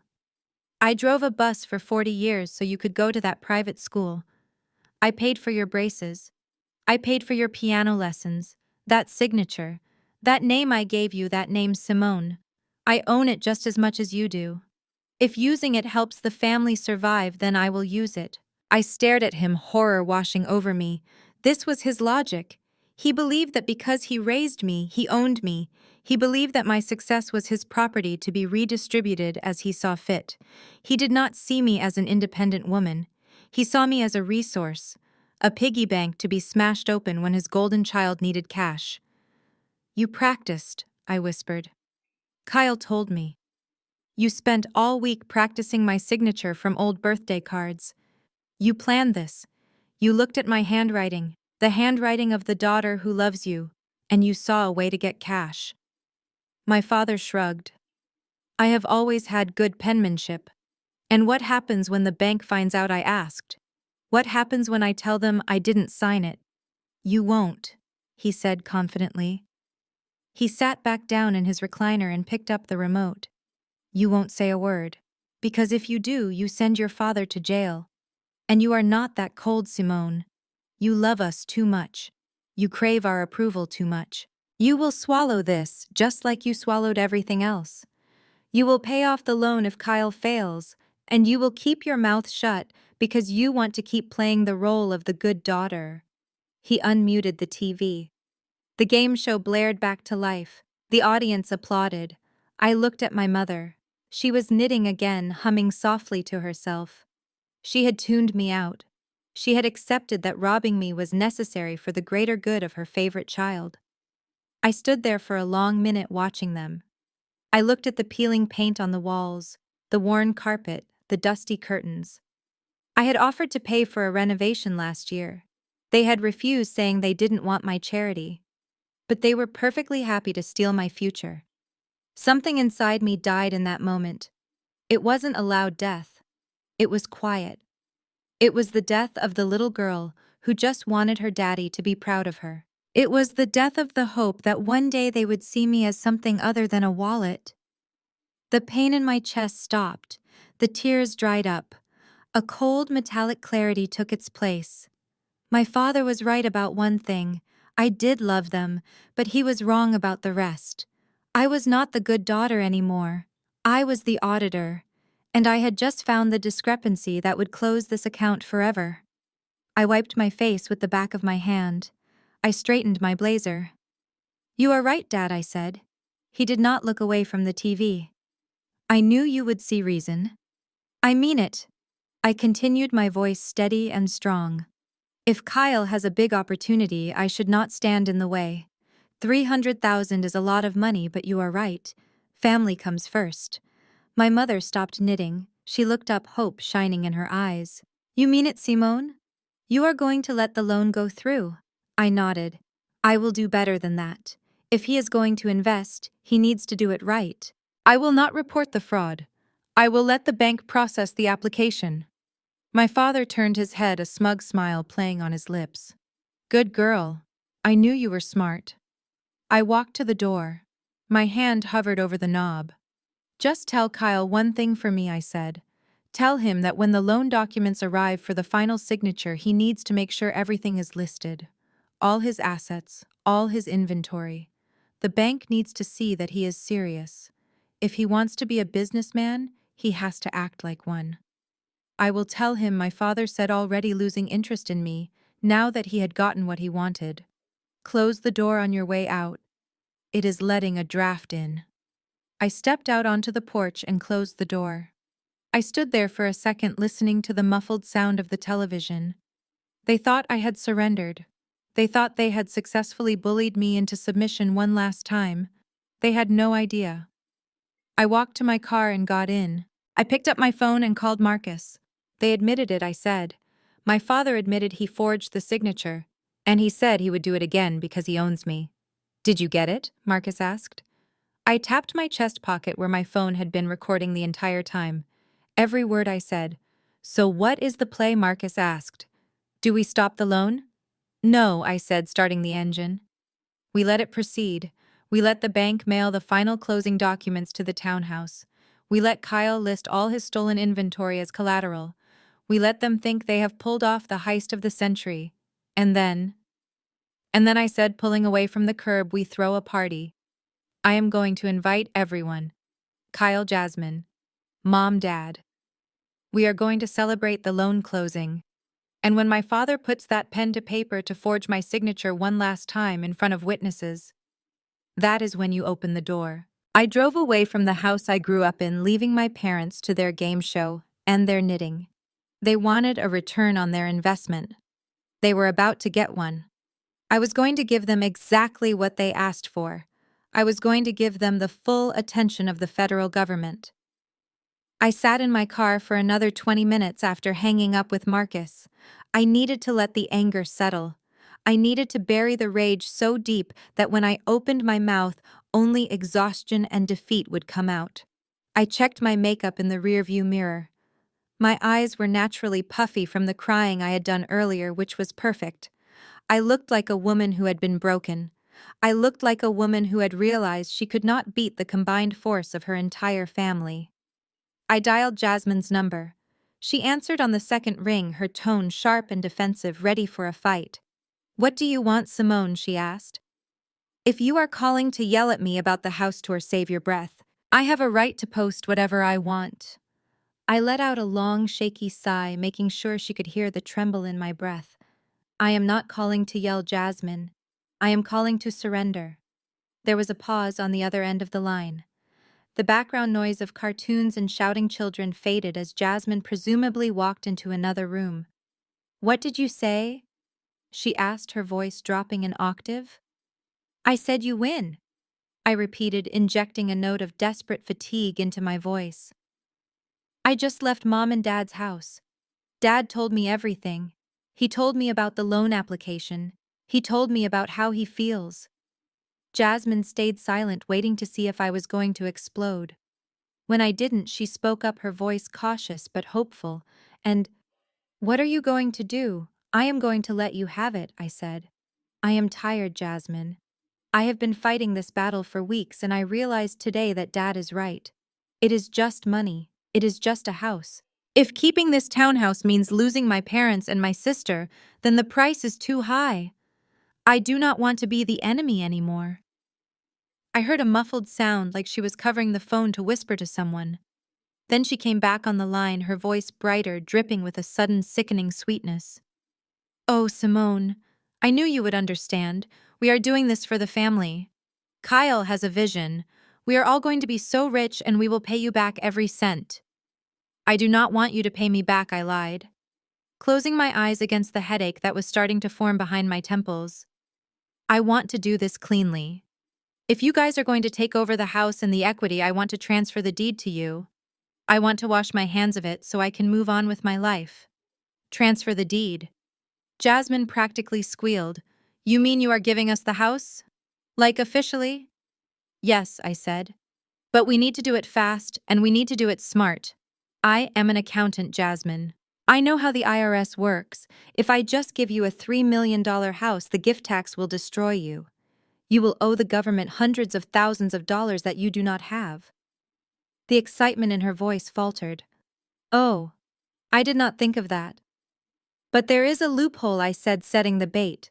Since Kyle has been living there and running a business, we can classify the transfer as a business dissolution.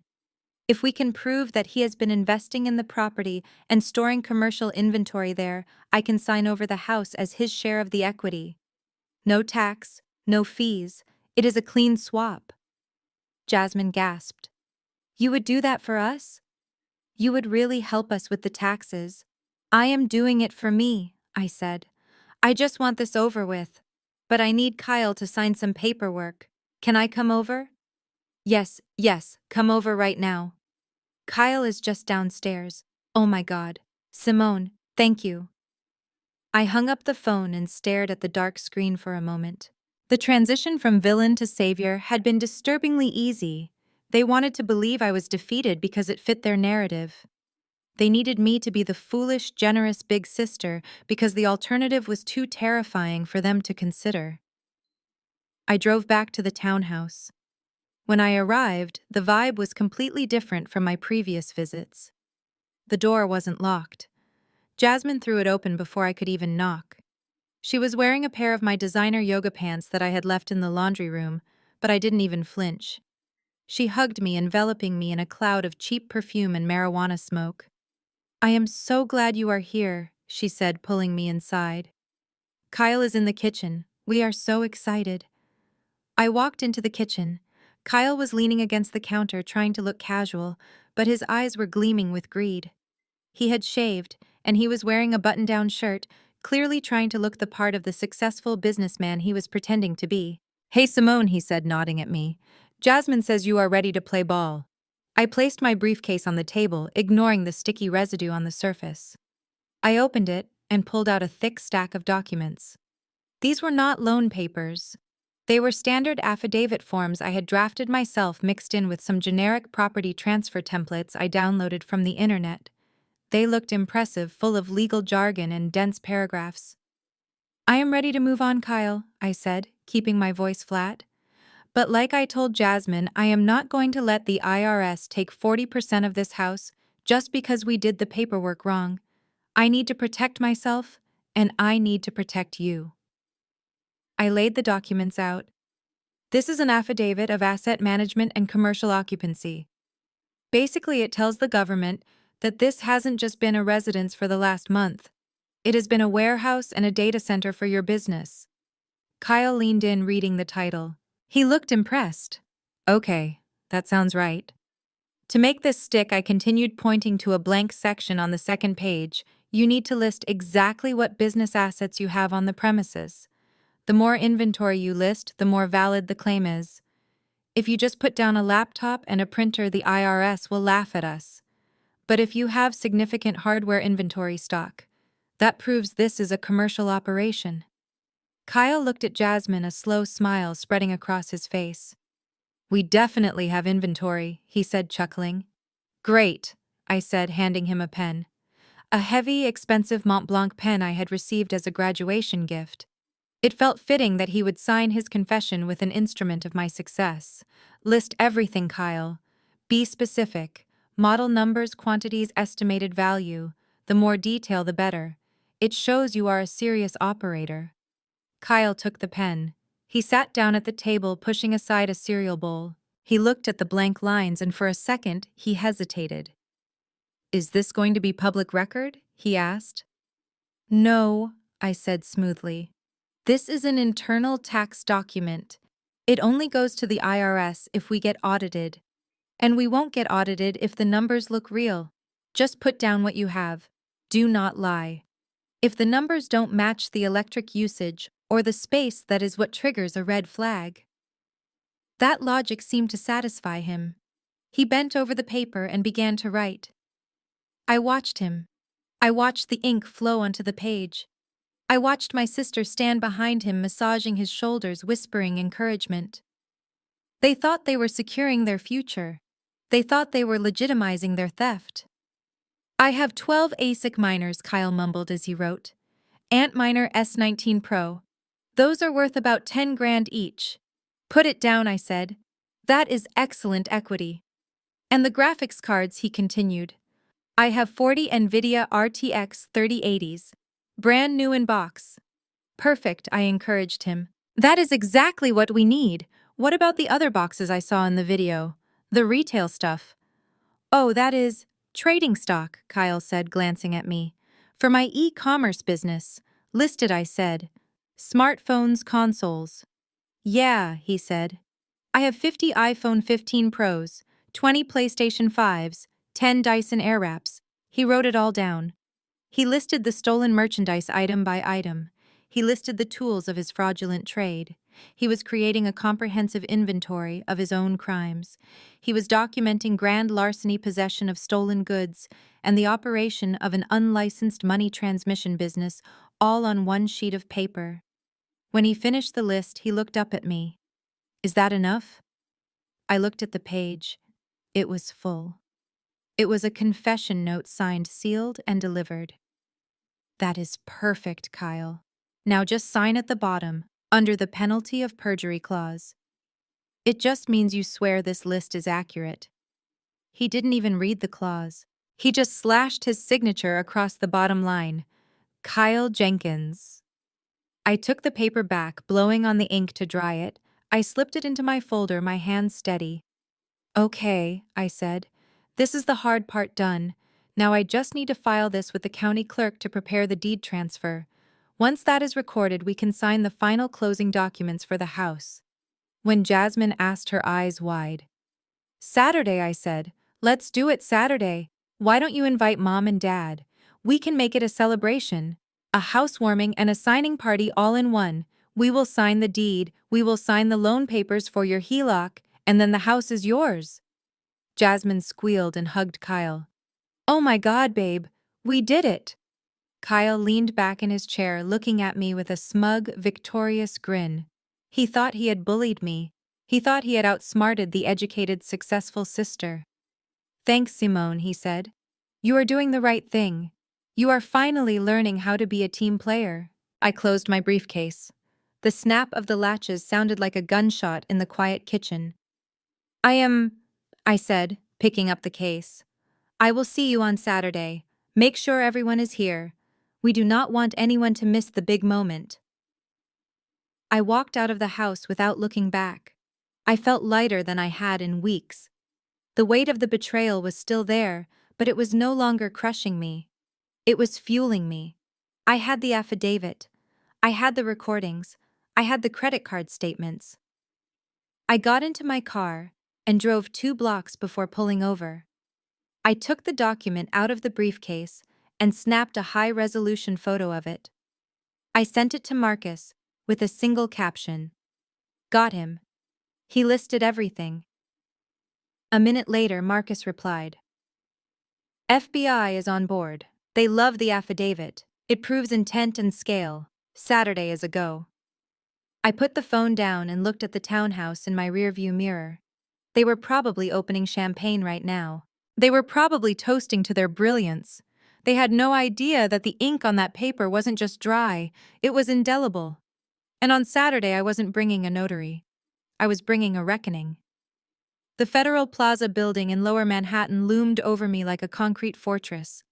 It was a place most people tried to avoid, a place of subpoenas and interrogations, but walking toward the security checkpoint, I felt a strange sense of comfort. This was where the chaos of the world was ordered into files and case numbers. This was where facts mattered more than feelings. I adjusted my grip on my briefcase, feeling the weight of the papers inside. It was not just paper. It was the documented destruction of my family, and I was hand-delivering it to the only people who would treat it with the severity it deserved. Marcus was waiting for me in the lobby. He looked out of place in his leather jacket among the suits and uniforms, but he gave me a curt nod as I approached. He had set up the meeting with Special Agent Daniels, a contact he had known since his days in the precinct, who now worked in the white-collar crimes division. Marcus did not ask if I was ready. He knew I was. I had passed the point of hesitation 3 days ago when my father looked me in the eye and told me my identity was his property. We took the elevator up to the 23rd floor. The office was quiet, a hum of air conditioning and typing. Agent Daniels met us at the door of a glass-walled conference room. He was a sharp man with eyes that looked like they had seen every scam New York City had to offer. He shook my hand and I noticed he did not smile. This was not a social call. "Have a seat, Ms. Jackson," he said, gesturing to the table. "Marcus tells me you have uncovered a significant operation." I sat down and placed my briefcase on the table. I did not waste time with a preamble. I clicked the latches open and began to lay out the evidence piece by piece, just as I had organized it in my mind. I started with the affidavit. I slid the paper across the polished wood surface. "This is a sworn statement signed yesterday by Kyle Jenkins." I said, my voice steady and professional. "In it, he claims ownership of specific commercial assets stored at my property in Brooklyn. He lists in his own handwriting high-end computer processors, gaming consoles, and 50 brand-new smartphones." Agent Daniels picked up the papers, scanning the list. He raised an eyebrow. "He claims these are business assets." I nodded. "He claims they are inventory for an e-commerce business." However, I placed the second stack of papers down. "These are the credit card statements used to purchase those items. They were opened fraudulently using the identity of a senior citizen, Otis Jackson. The billing addresses were manipulated and the goods were shipped to my property." I then laid out the photos Marcus had taken. The night deliveries, the unmarked vans, the boxes with shipping labels from major retailers clearly visible. I continued. "The volume of goods suggests this is not just petty theft. He is purchasing items with stolen credit, likely fencing them through interstate platforms like eBay and Craigslist, and using the proceeds to fund an illegal cryptocurrency mining operation that is bypassing residential electrical codes." Agent Daniels looked from the affidavit to the photos. He leaned forward, his interest piqued. "And the mining?" he asked. I slid the Con Edison bills across the table. "He is pulling industrial levels of power. He has modified the electrical panel. It is a fire hazard, but it proves the scale of the operation. He is not just running a laptop. He is running a server farm on stolen electricity and stolen hardware." "But that is not all," I said, reaching for the final document.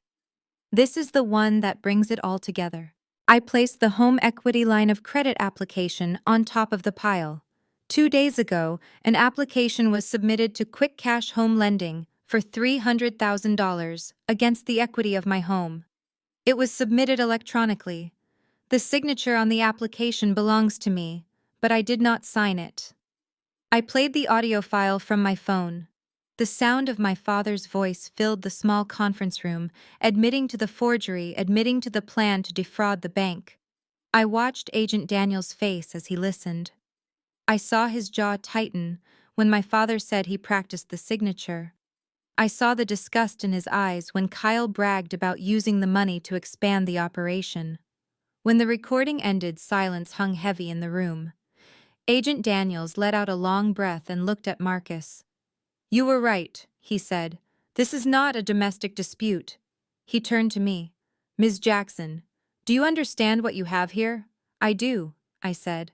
"I am a forensic accountant, Agent Daniels. I know exactly what I have. I have wire fraud. I have bank fraud. I have identity theft. I have possession of stolen goods. And because the merchandise was shipped from national retailers and the loan application crossed state lines to an online lender, I have federal jurisdiction." Daniels nodded slowly. He tapped the affidavit Kyle had signed. "This document is the nail in the coffin." He confessed to possessing the stolen property. He tried to legitimize it to avoid taxes, and in doing so he created a paper trail for grand larceny. "So will you take the case?" I asked. Daniels looked at the file again. "The sheer volume of the fraud, the potential for the fencing ring to be larger than just your brother-in-law." "Yes, we will take it. This fits the profile for our task force on organized retail crime and financial fraud." He opened a folder and started taking notes. "We need to move fast. If he is planning to close on that loan, that is the moment of the actual crime. The application is attempt, but the funding is the completion." "That is the plan," I said. I told them we are signing the final deed transfer and the loan closing documents this Saturday. I told them to invite everyone. Saturday. Daniels checked his calendar.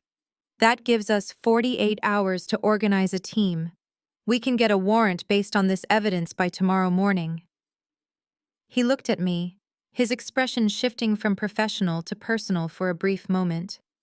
He looked at the list of names on the whiteboard where he had mapped out the suspects: Kyle Jenkins, Jasmine Jenkins, and the others he asked, pointing to the names Otis and Louise Jackson. I felt a cold tightness in my chest. The others, my parents. "They are co-conspirators," I said, my voice showing no emotion. "You heard the tape. My father forged the signature. My mother was present and encouraged it. They are fully aware of the scheme to defraud the bank." Daniels leaned back in his chair, tapping his pen against the table. He looked at me with a searching gaze, trying to find a crack in my armor. He had probably seen families destroy each other over money before, but perhaps never with this level of calculated precision. "Ms. Jackson," he said softly, "I need to be very clear with you. If we execute this raid on Saturday, and your parents are in that room participating in the signing, they will be arrested. We are not just talking about a slap on the wrist. Bank fraud carries a sentence of up to 30 years. Even with a plea deal at their age, they could die in prison." He paused, letting the weight of those words settle in the room. "Are you absolutely sure you want to proceed with them as targets? We could focus solely on Kyle and your sister. We could frame it as if your parents were coerced." I looked at the window. I could see the city skyline, the buildings standing tall and rigid against the gray sky. I thought about the yellow blanket my mother was knitting. I thought about my father's feet up on the recliner, the arrogance in his voice when he said he owned my name. I thought about the years I spent seeking their approval, the tuition I paid the roof, I fixed the debts I cleared. I thought about the way they looked at me when I begged them to stop, the way they chose the thief over the daughter who kept them warm. "They were not coerced, Agent Daniels," I said, turning back to face him. "They were the architects. My father practiced the forgery. My mother guilted me into silence. They are not victims here. But they are your parents," Daniels pressed. "Once the handcuffs go on, I cannot take them off. There is no going back." I reached out and straightened the stack of evidence on the table. I aligned the edges perfectly, just as I did with my audit reports. "They made their choice," I said, my voice cold and final. "They decided that my financial ruin was an acceptable price for their comfort. They decided that the law did not apply to them because they are family." I stood up, smoothing the front of my blazer. "I am not putting the handcuffs on them, Agent. They put them on themselves the moment they picked up that pen." Daniels held my gaze for a long moment. Then he nodded. He closed the file and stood up as well. "Very well. We will have a team in place. We will coordinate with you on the timing.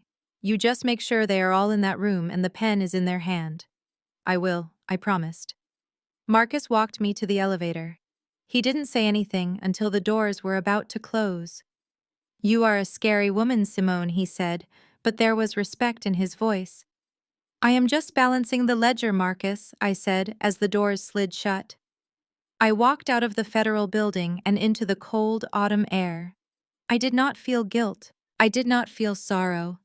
I felt the strange, weightless sensation of a severed limb. The connection was gone. The obligation was gone. All that was left was the final act. I had set the stage, I had written the script, and I had cast the actors. Now all I had to do was show up for the performance. Saturday was coming, and it was going to be a family reunion they would never forget. Saturday night arrived with a bite in the air that had nothing to do with the autumn weather. I parked my car down the street, leaving the driveway open for the guests of honor. The townhouse, my townhouse, was glowing with light. Every window was illuminated, casting long rectangular beams onto the sidewalk. From where I sat, I could hear the muffled thump of bass and the high-pitched rise of laughter. It sounded like a party. To everyone inside, it was a housewarming. To me, it felt like a wake. But I wasn't there to mourn. I was there to close the casket. I checked my appearance in the rearview mirror one last time. I had chosen a black dress, simple and severe. It was the kind of dress you wear when you want to disappear or when you want to deliver bad news. I applied a fresh coat of lipstick, took a deep breath, and stepped out into the night. The walk to the front door felt like marching into a lion's den, but this time I was the one bringing the whip. The front door was unlocked. I stepped into the foyer and was immediately assaulted by the smell of cheap cologne and warm alcohol. Jasmine had decorated. There were gold and silver balloons taped to the banister of the staircase I had restored by hand. A banner hung across the archway leading to the living room that read "New Beginnings" in glittery, uneven letters. The house was full. It seemed like every cousin, aunt, and distant relative we had was squeezed into the living room. When I walked in, the room went quiet for a split second. Heads turned. I saw Aunt Hattie, who hadn't spoken to me in years because I refused to loan her money for a bingo addiction nudge my cousin Marcus. They whispered, eyes darting from my dress to my face looking for cracks. They were expecting the angry, bitter Simone. They were expecting a scene. I didn't give them one. I smiled. It was a tight, polite smile, the kind I used in boardrooms when I was about to audit a CEO who thought he was untouchable. "Hello, everyone," I said, my voice calm. The tension broke. If I wasn't screaming, then I must have been defeated, and a defeated Simone was someone they could tolerate. Aunt Hattie bustled over a plastic cup of wine in her hand, her lipstick bleeding into the cracks around her mouth. "Well, look who finally showed up," she said, leaning in to kiss my cheek. "I told your mother you wouldn't come," I said. "Simone is too proud to admit she was wrong. But I am glad to see you are finally stepping up for family. It is about time you shared some of that wealth instead of hoarding it all to yourself." I didn't flinch. I let her insult wash over me. "You are right, Aunt Hattie," I said smoothly. "Family is everything." I made my way through the crowd. I saw Jasmine holding court near the fireplace. She was wearing a white dress that looked suspiciously like a bridal gown, as if this house transfer was a marriage ceremony. She was beaming, showing off her ring, showing off the house, acting as if she had earned every square inch of it. Kyle was standing next to her, a beer in one hand, his other arm draped possessively over her shoulder. He looked like a king surveying his conquered lands. When he saw me, his grin widened. He raised his beer in a mock salute. "There she is," he announced, his voice booming over the chatter. "The best sister-in-law in the world. Everyone give it up for Simone. She is making all of this possible." A smattering of applause broke out. My relatives clapped, but their eyes were cold. They weren't clapping for me. They were clapping for the fact that I had finally been stripped of my advantage. They liked this version of me, the version that gave things away, the version that lost. I nodded, accepting the applause like a penance. I walked toward the dining room where the main event was set to take place. The large mahogany table had been cleared of food. In the center, sitting alone, was my briefcase, and standing next to it was a man in a sharp gray suit.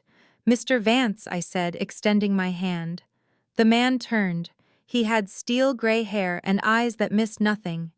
To everyone in the room, he was Michael Vance, my personal attorney here to oversee the deed transfer. To me, he was Special Agent Daniels of the FBI. "Ms. Jackson," he said, shaking my hand firmly. "Everything is in order. The papers are ready for signature." "Thank you for coming on such short notice," I said, playing my part. He nodded, tapping the stack of documents. "Standard procedure.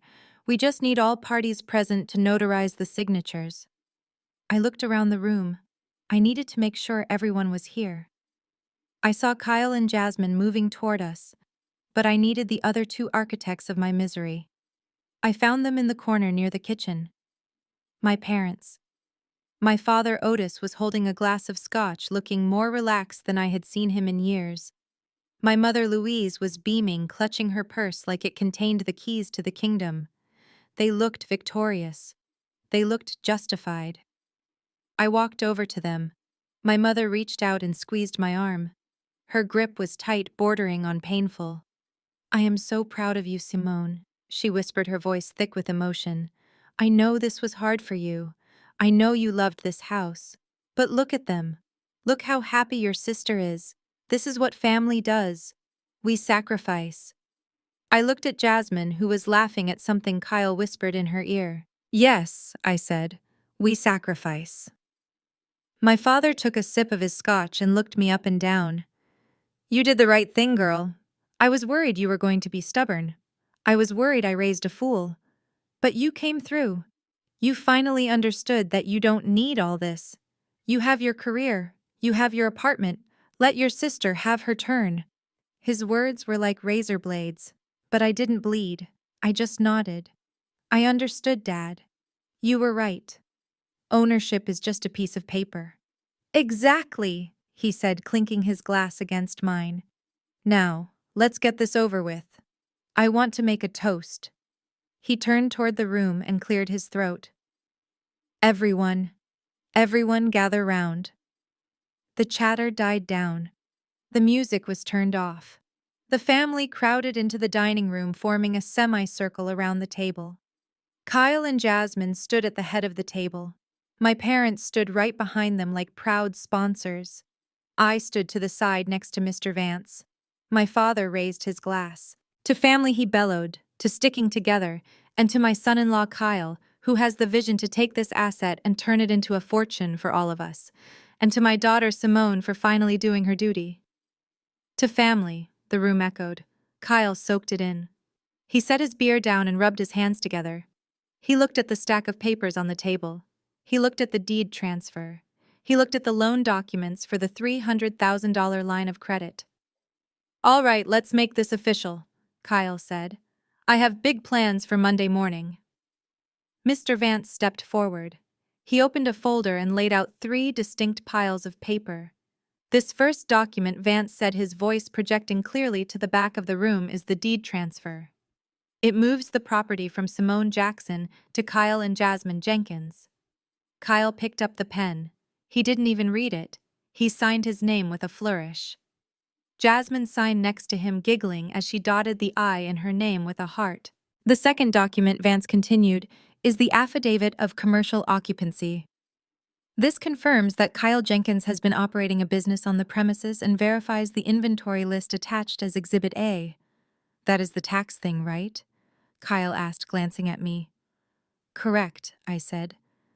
That saves you the gift tax. Kyle nodded. He signed it quickly. He didn't look at the attached list where he had detailed 50 stolen iPhones and his illegal mining rig. He just wanted the house. And finally, Vance said, placing the thickest stack in front of them, the Home Equity Line of Credit Agreement. This authorizes quick cash lending to release $300,000 to the account of Kyle Jenkins secured by the property. Kyle's eyes lit up. This was the payday. This was the cash. He leaned over the paper. But before he signed, he looked at my father. Otis, you want to do the honors? Kyle joked. Since you helped with the application? My father laughed, a deep belly-shaking sound. He stepped forward, clapping Kyle on the back. No, son. You are the man of the house now. You sign it. But I will witness it. My father picked up a pen from the table. He signed the witness line with a steady hand. My mother leaned in and signed below him. They were cementing their complicity. They were putting their names on the fraud right alongside the thief. Kyle positioned the pen over the borrower's signature line. The room was silent. Everyone was watching. This was the moment he became a millionaire in his own mind. This was the moment he won. He looked up at me one last time.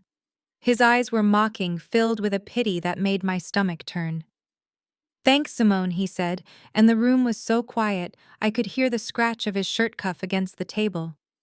I really appreciate this. I know you worked hard for this place. But don't worry, I am going to take it to the next level.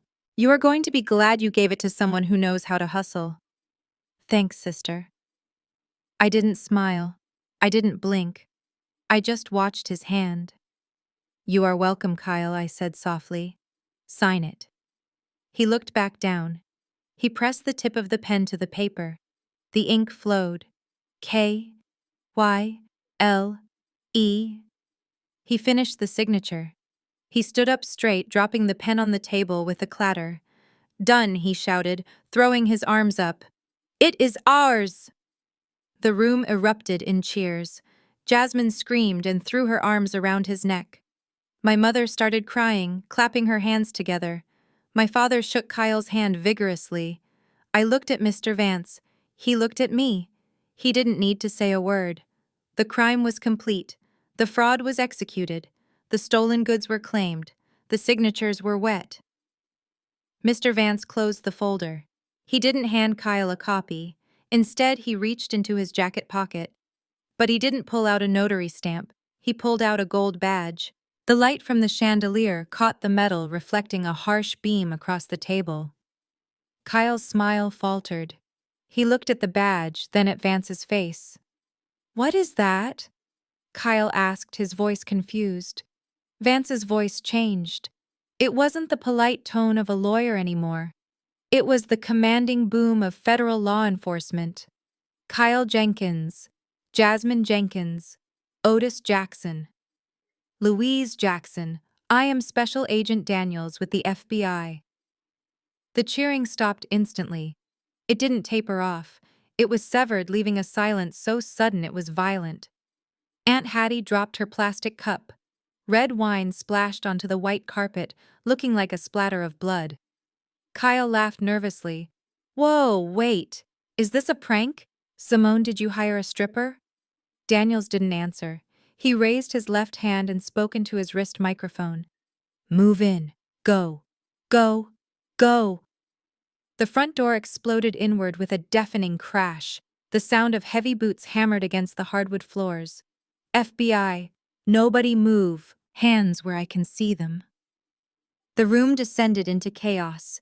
Uniformed agents in tactical gear flooded the dining room, their weapons drawn. My relatives screamed and scrambled back against the walls. Jasmine shrieked, clutching Kyle's shirt. My father stood frozen, his mouth open, looking from the agents to me. "Simone," he croaked, "what is going on?" I stood perfectly still next to Agent Daniels. I didn't look scared. I didn't look surprised. I looked at my father, and for the first time in my life, I looked at him with absolute indifference. "I told you, Dad," I said, my voice cutting through the noise. "Kyle wanted to be a businessman. I just made sure he got the attention a businessman of his caliber deserves." Kyle tried to run toward the back door, but 2 agents tackled him before he made it 3 steps.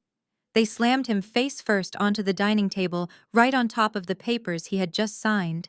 The trap had snapped shut, and I was the only one holding the key.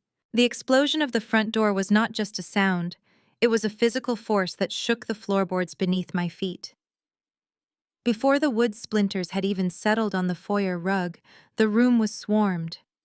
A dozen agents in tactical vests poured into the dining room like a dark, coordinated tide. The screams from my family members were deafening, a chaotic mix of terror and confusion that pierced the air. Aunt Hattie was under the buffet table. My cousins were pressed against the wall with their hands raised, their eyes wide with panic. Kyle was the first to react, but not in the way an innocent man would. He did not reach for his wife. He did not ask what was happening.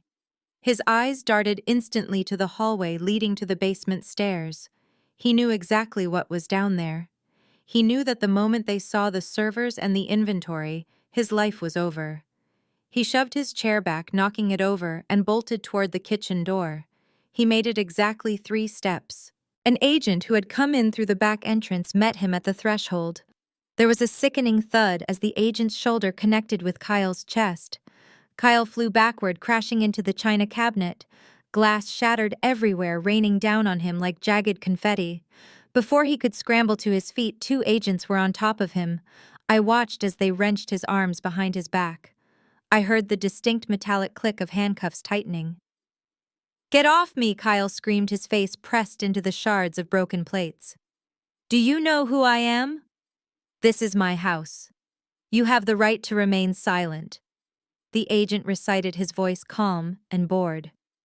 "Anything you say can and will be used against you in a court of law." I stood perfectly still next to Agent Daniels, who had holstered his badge and was now directing the operation with the precision of a conductor. He pointed to the table where the ink was still wet on the documents. "Secure the evidence," Daniels ordered. Bag the loan application, the affidavit, and the deed. An agent with gloved hands stepped forward and carefully placed the papers into evidence bags. The papers that my father had so proudly witnessed just moments ago were now the chains that would bind them. My parents were frozen. They stood by the table clutching each other. My father's face had drained of all color, leaving him looking gray and old.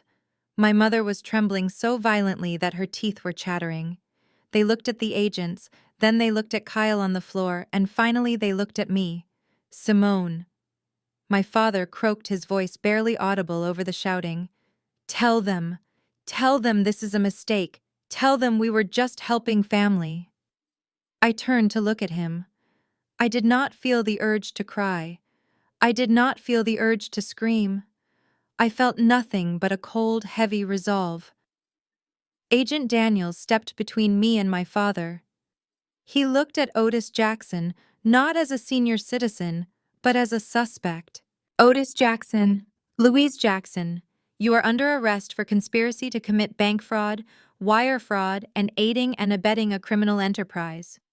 My mother let out a wail that sounded like an animal in a trap.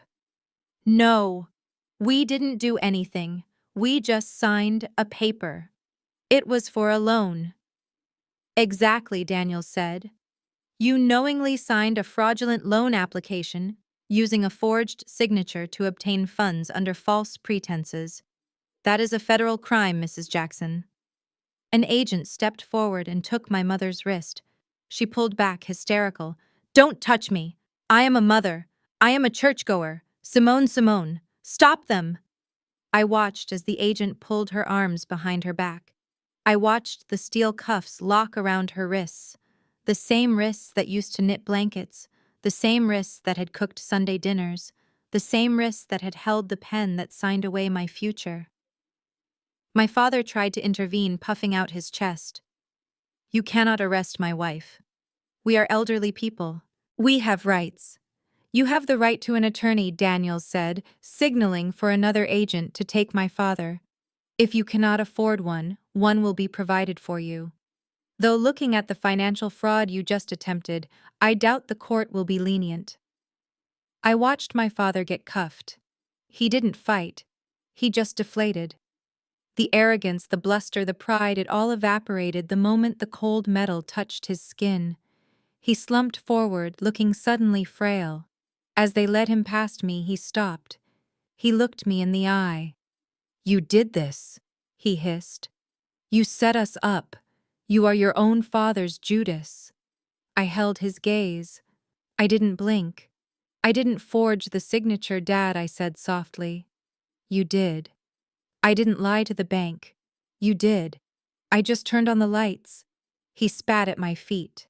The agent shoved him forward, marching him out the door into the flashing red and blue lights of the waiting cruisers. The room was clearing out. The guests were being ushered outside to be interviewed. The party was over, but there was one person left. Jasmine. She was standing by the fireplace untouched. She hadn't been arrested yet. She was staring at the empty space where her husband had been, then at the door where her parents had disappeared. She looked small. She looked like a child who had woken up in a nightmare. Then she saw me. Her face crumpled. She ran across the room, her heels clicking on the hardwood floor. She threw herself at me, grabbing my hand, clutching the fabric of my dress. Simone. Please, you have to do something. They took Mom and Dad. They took Kyle. I pulled my hand away, stepping back. She fell to her knees, grabbing the hem of my skirt. She was sobbing, mascara running down her cheeks, ruining her white dress. You are the smart one, she wept. You know lawyers. You know judges. Call someone. Tell them Kyle didn't mean it. Tell them he was just trying to build a business. He is a good man, Simone. He is the father of my children. He is a thief, Jasmine, I said, looking down at her. He is a fence. He has been selling stolen goods out of my basement for months. And you knew. I didn't, she screamed. I didn't know. I reached into my purse and pulled out my phone. I tapped the screen and played the recording from the kitchen. The sound of her voice filled the empty dining room. We need cash, Kyle. I promised the kids we would go to Disney. $300,000 Simone will never know. Jasmine went silent. She stared at the phone, her mouth opening and closing. She realized there was no lie she could tell that I hadn't already documented. You knew about the theft, I said. You knew about the fraud. You encouraged him to use Mom and Dad. You were willing to let our parents go to jail just so you could go to Disney World. Jasmine wiped her nose, her eyes hardening. So what? She spat. You have everything, Simone. You have the money, the career, the apartment. Why couldn't you just let us have this? Why did you have to be so greedy? We were finally going to be happy. I looked at her and I realized she truly believed it. She believed my success was a personal attack on her. She believed she was entitled to my life because she existed. I wasn't greedy, Jasmine, I said. I was generous. I gave you a place to live. I gave you money. I gave you chances. But you didn't want help. You wanted to be me, and you were willing to destroy me to do it. Agent Daniels walked over. He looked at Jasmine, then at me. Ms. Jenkins, he said, you are also under arrest for conspiracy and possession of stolen property. Two female agents stepped forward to lift her off the floor. Jasmine started screaming again, thrashing against them. Simone, don't let them take me, my kids. Who is going to watch my kids? I felt a pang of sadness then. Not for her, but for the innocent children who were currently with a babysitter waiting for parents who wouldn't be coming home tonight. I will call Child Protective Services, I said. I will make sure they go to a good foster home until the court decides what to do. But I cannot take them, Jasmine. I cannot have any part of this toxic mess anymore. You are a monster, she screamed as they dragged her toward the door. I hate you. I hope you die alone in this big empty house. I watched her go. I watched my baby sister, the golden child, the one who was never told no, get dragged out in handcuffs, kicking and screaming like a toddler who had been denied a toy. When the door finally closed, silence rushed back into the room. The house was empty. The balloons were still taped to the banister. The New Beginnings banner was sagging on one side. The smell of the party still lingered, but the people were gone. Agent Daniels stood by the shattered china cabinet. He was writing something in his notebook. He looked up at me. We are going to have to seal the house as a crime scene, Ms. Jackson, he said gently. We need to inventory the basement. It is going to take a few days. You will have to stay somewhere else. I have an apartment in Manhattan, I said. I will be fine. He nodded. You did a brave thing today. Most people would have just paid the money to make it go away. I looked at the table where the evidence bags sat. I looked at the pen my father had used. If I had paid the money, I said I would have been paying for the rest of my life. They would have never stopped. Daniels closed his notebook. We will need you to come in on Monday to give a formal statement. And be prepared. The arraignment will be Tuesday. You will have to testify against them eventually. I know, I said. He signaled to his team. Let's wrap it up. I walked to the front door. I stepped out onto the porch.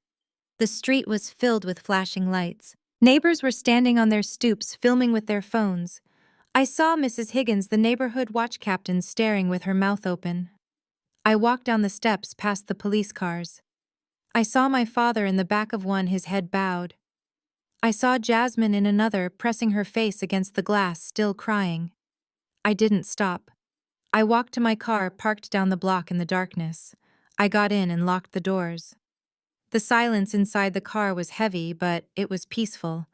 I took a deep breath, filling my lungs with air that didn't smell like betrayal. My phone buzzed. It was a text from my aunt. How could you? They are your blood. I looked at the message. Then I deleted it. I blocked the number. I started the car. I looked at the townhouse one last time. It was glowing in the night, beautiful and tragic. It was a crime scene now. It was a symbol of everything I had lost. But as I put the car in drive, I realized it was also a symbol of what I had gained. I had gained my freedom. I didn't evict them because they were squatters. I didn't sue them because they were family. I incarcerated them because they were criminals. And as I drove away, leaving the flashing lights in my rearview mirror, I knew that for the first time in 35 years, I was truly completely alone. And it felt like victory.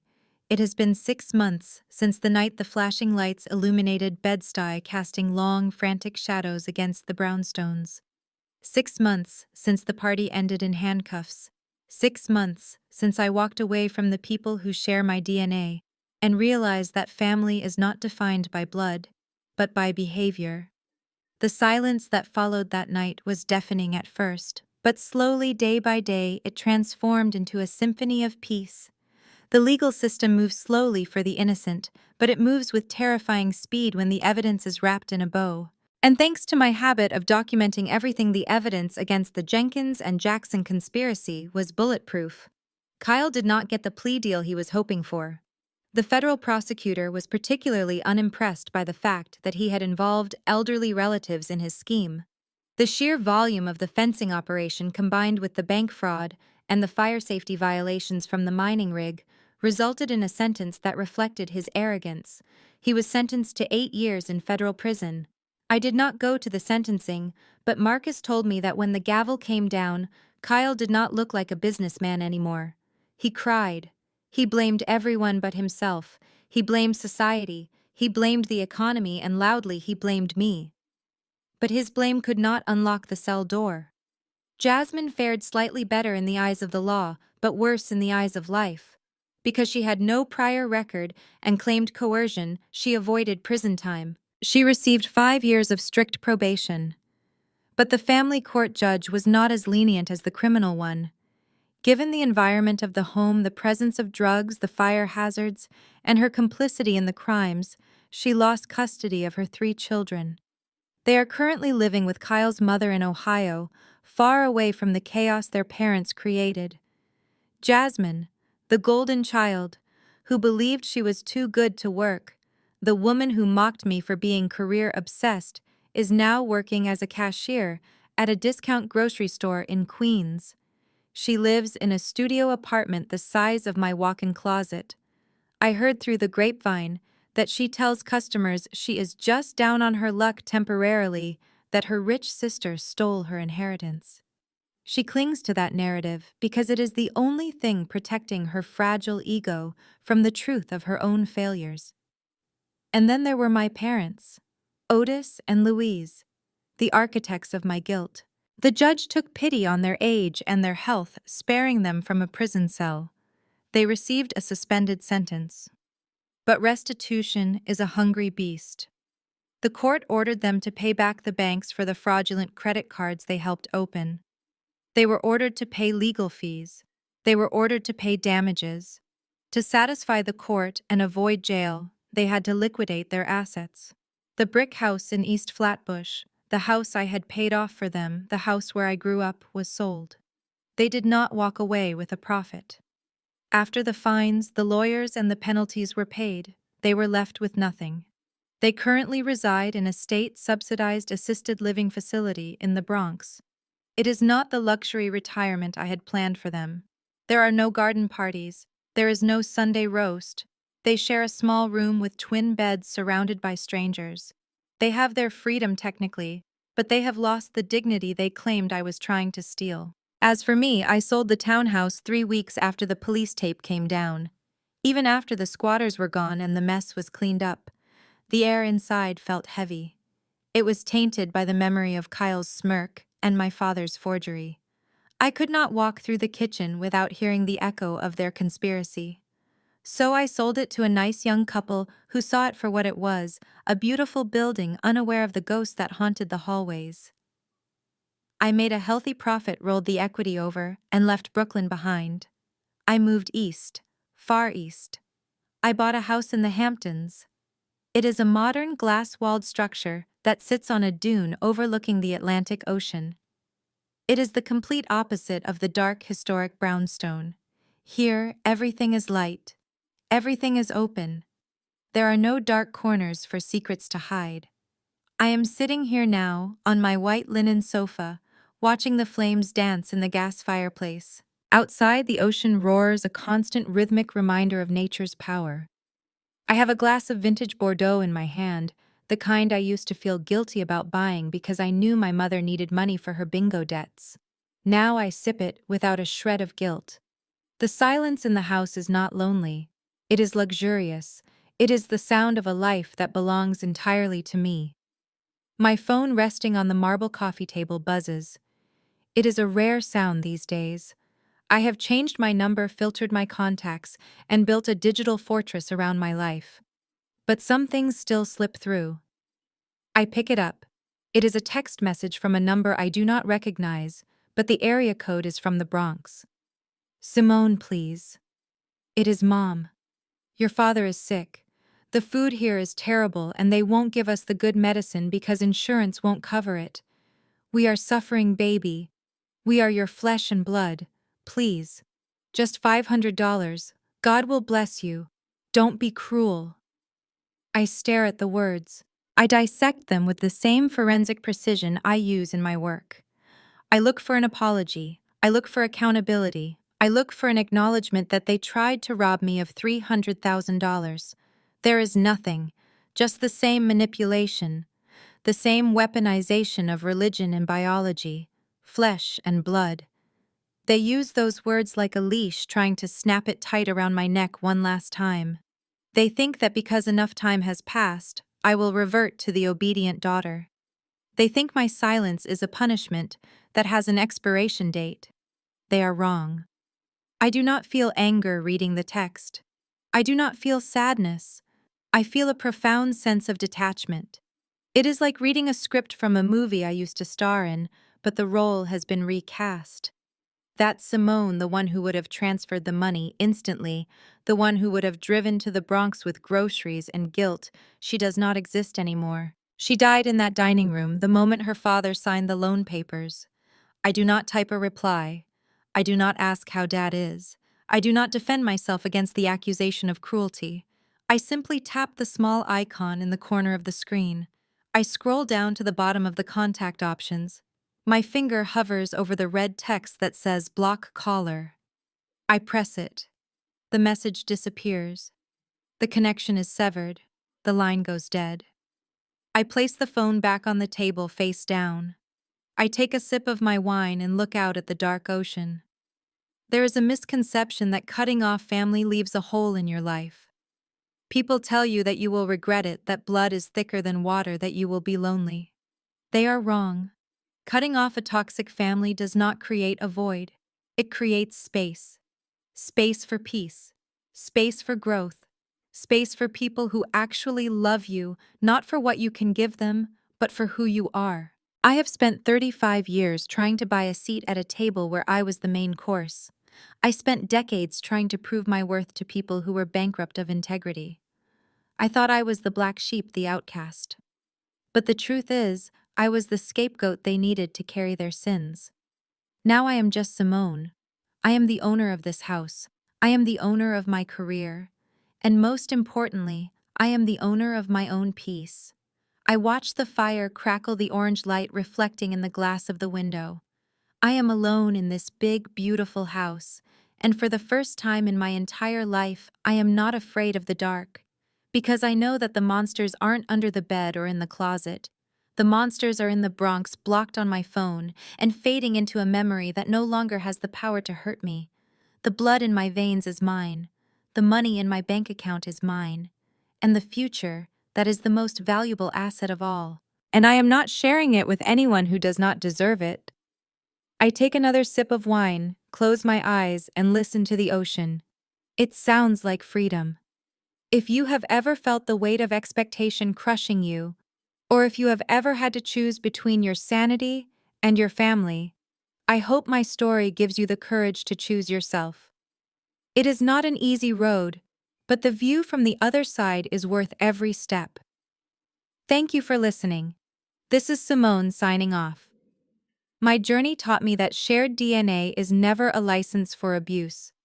For years I believed that being a good daughter meant setting myself on fire to keep ungrateful people warm. But I learned that true family is defined by behavior, not biology. Walking away from the people who raised you is painful, but staying in a burning house is worse. Cutting off toxic ties didn't leave me empty. It created space for genuine peace. If you have ever had to choose your sanity over your family's expectations, hit that like button and subscribe for more stories of resilience.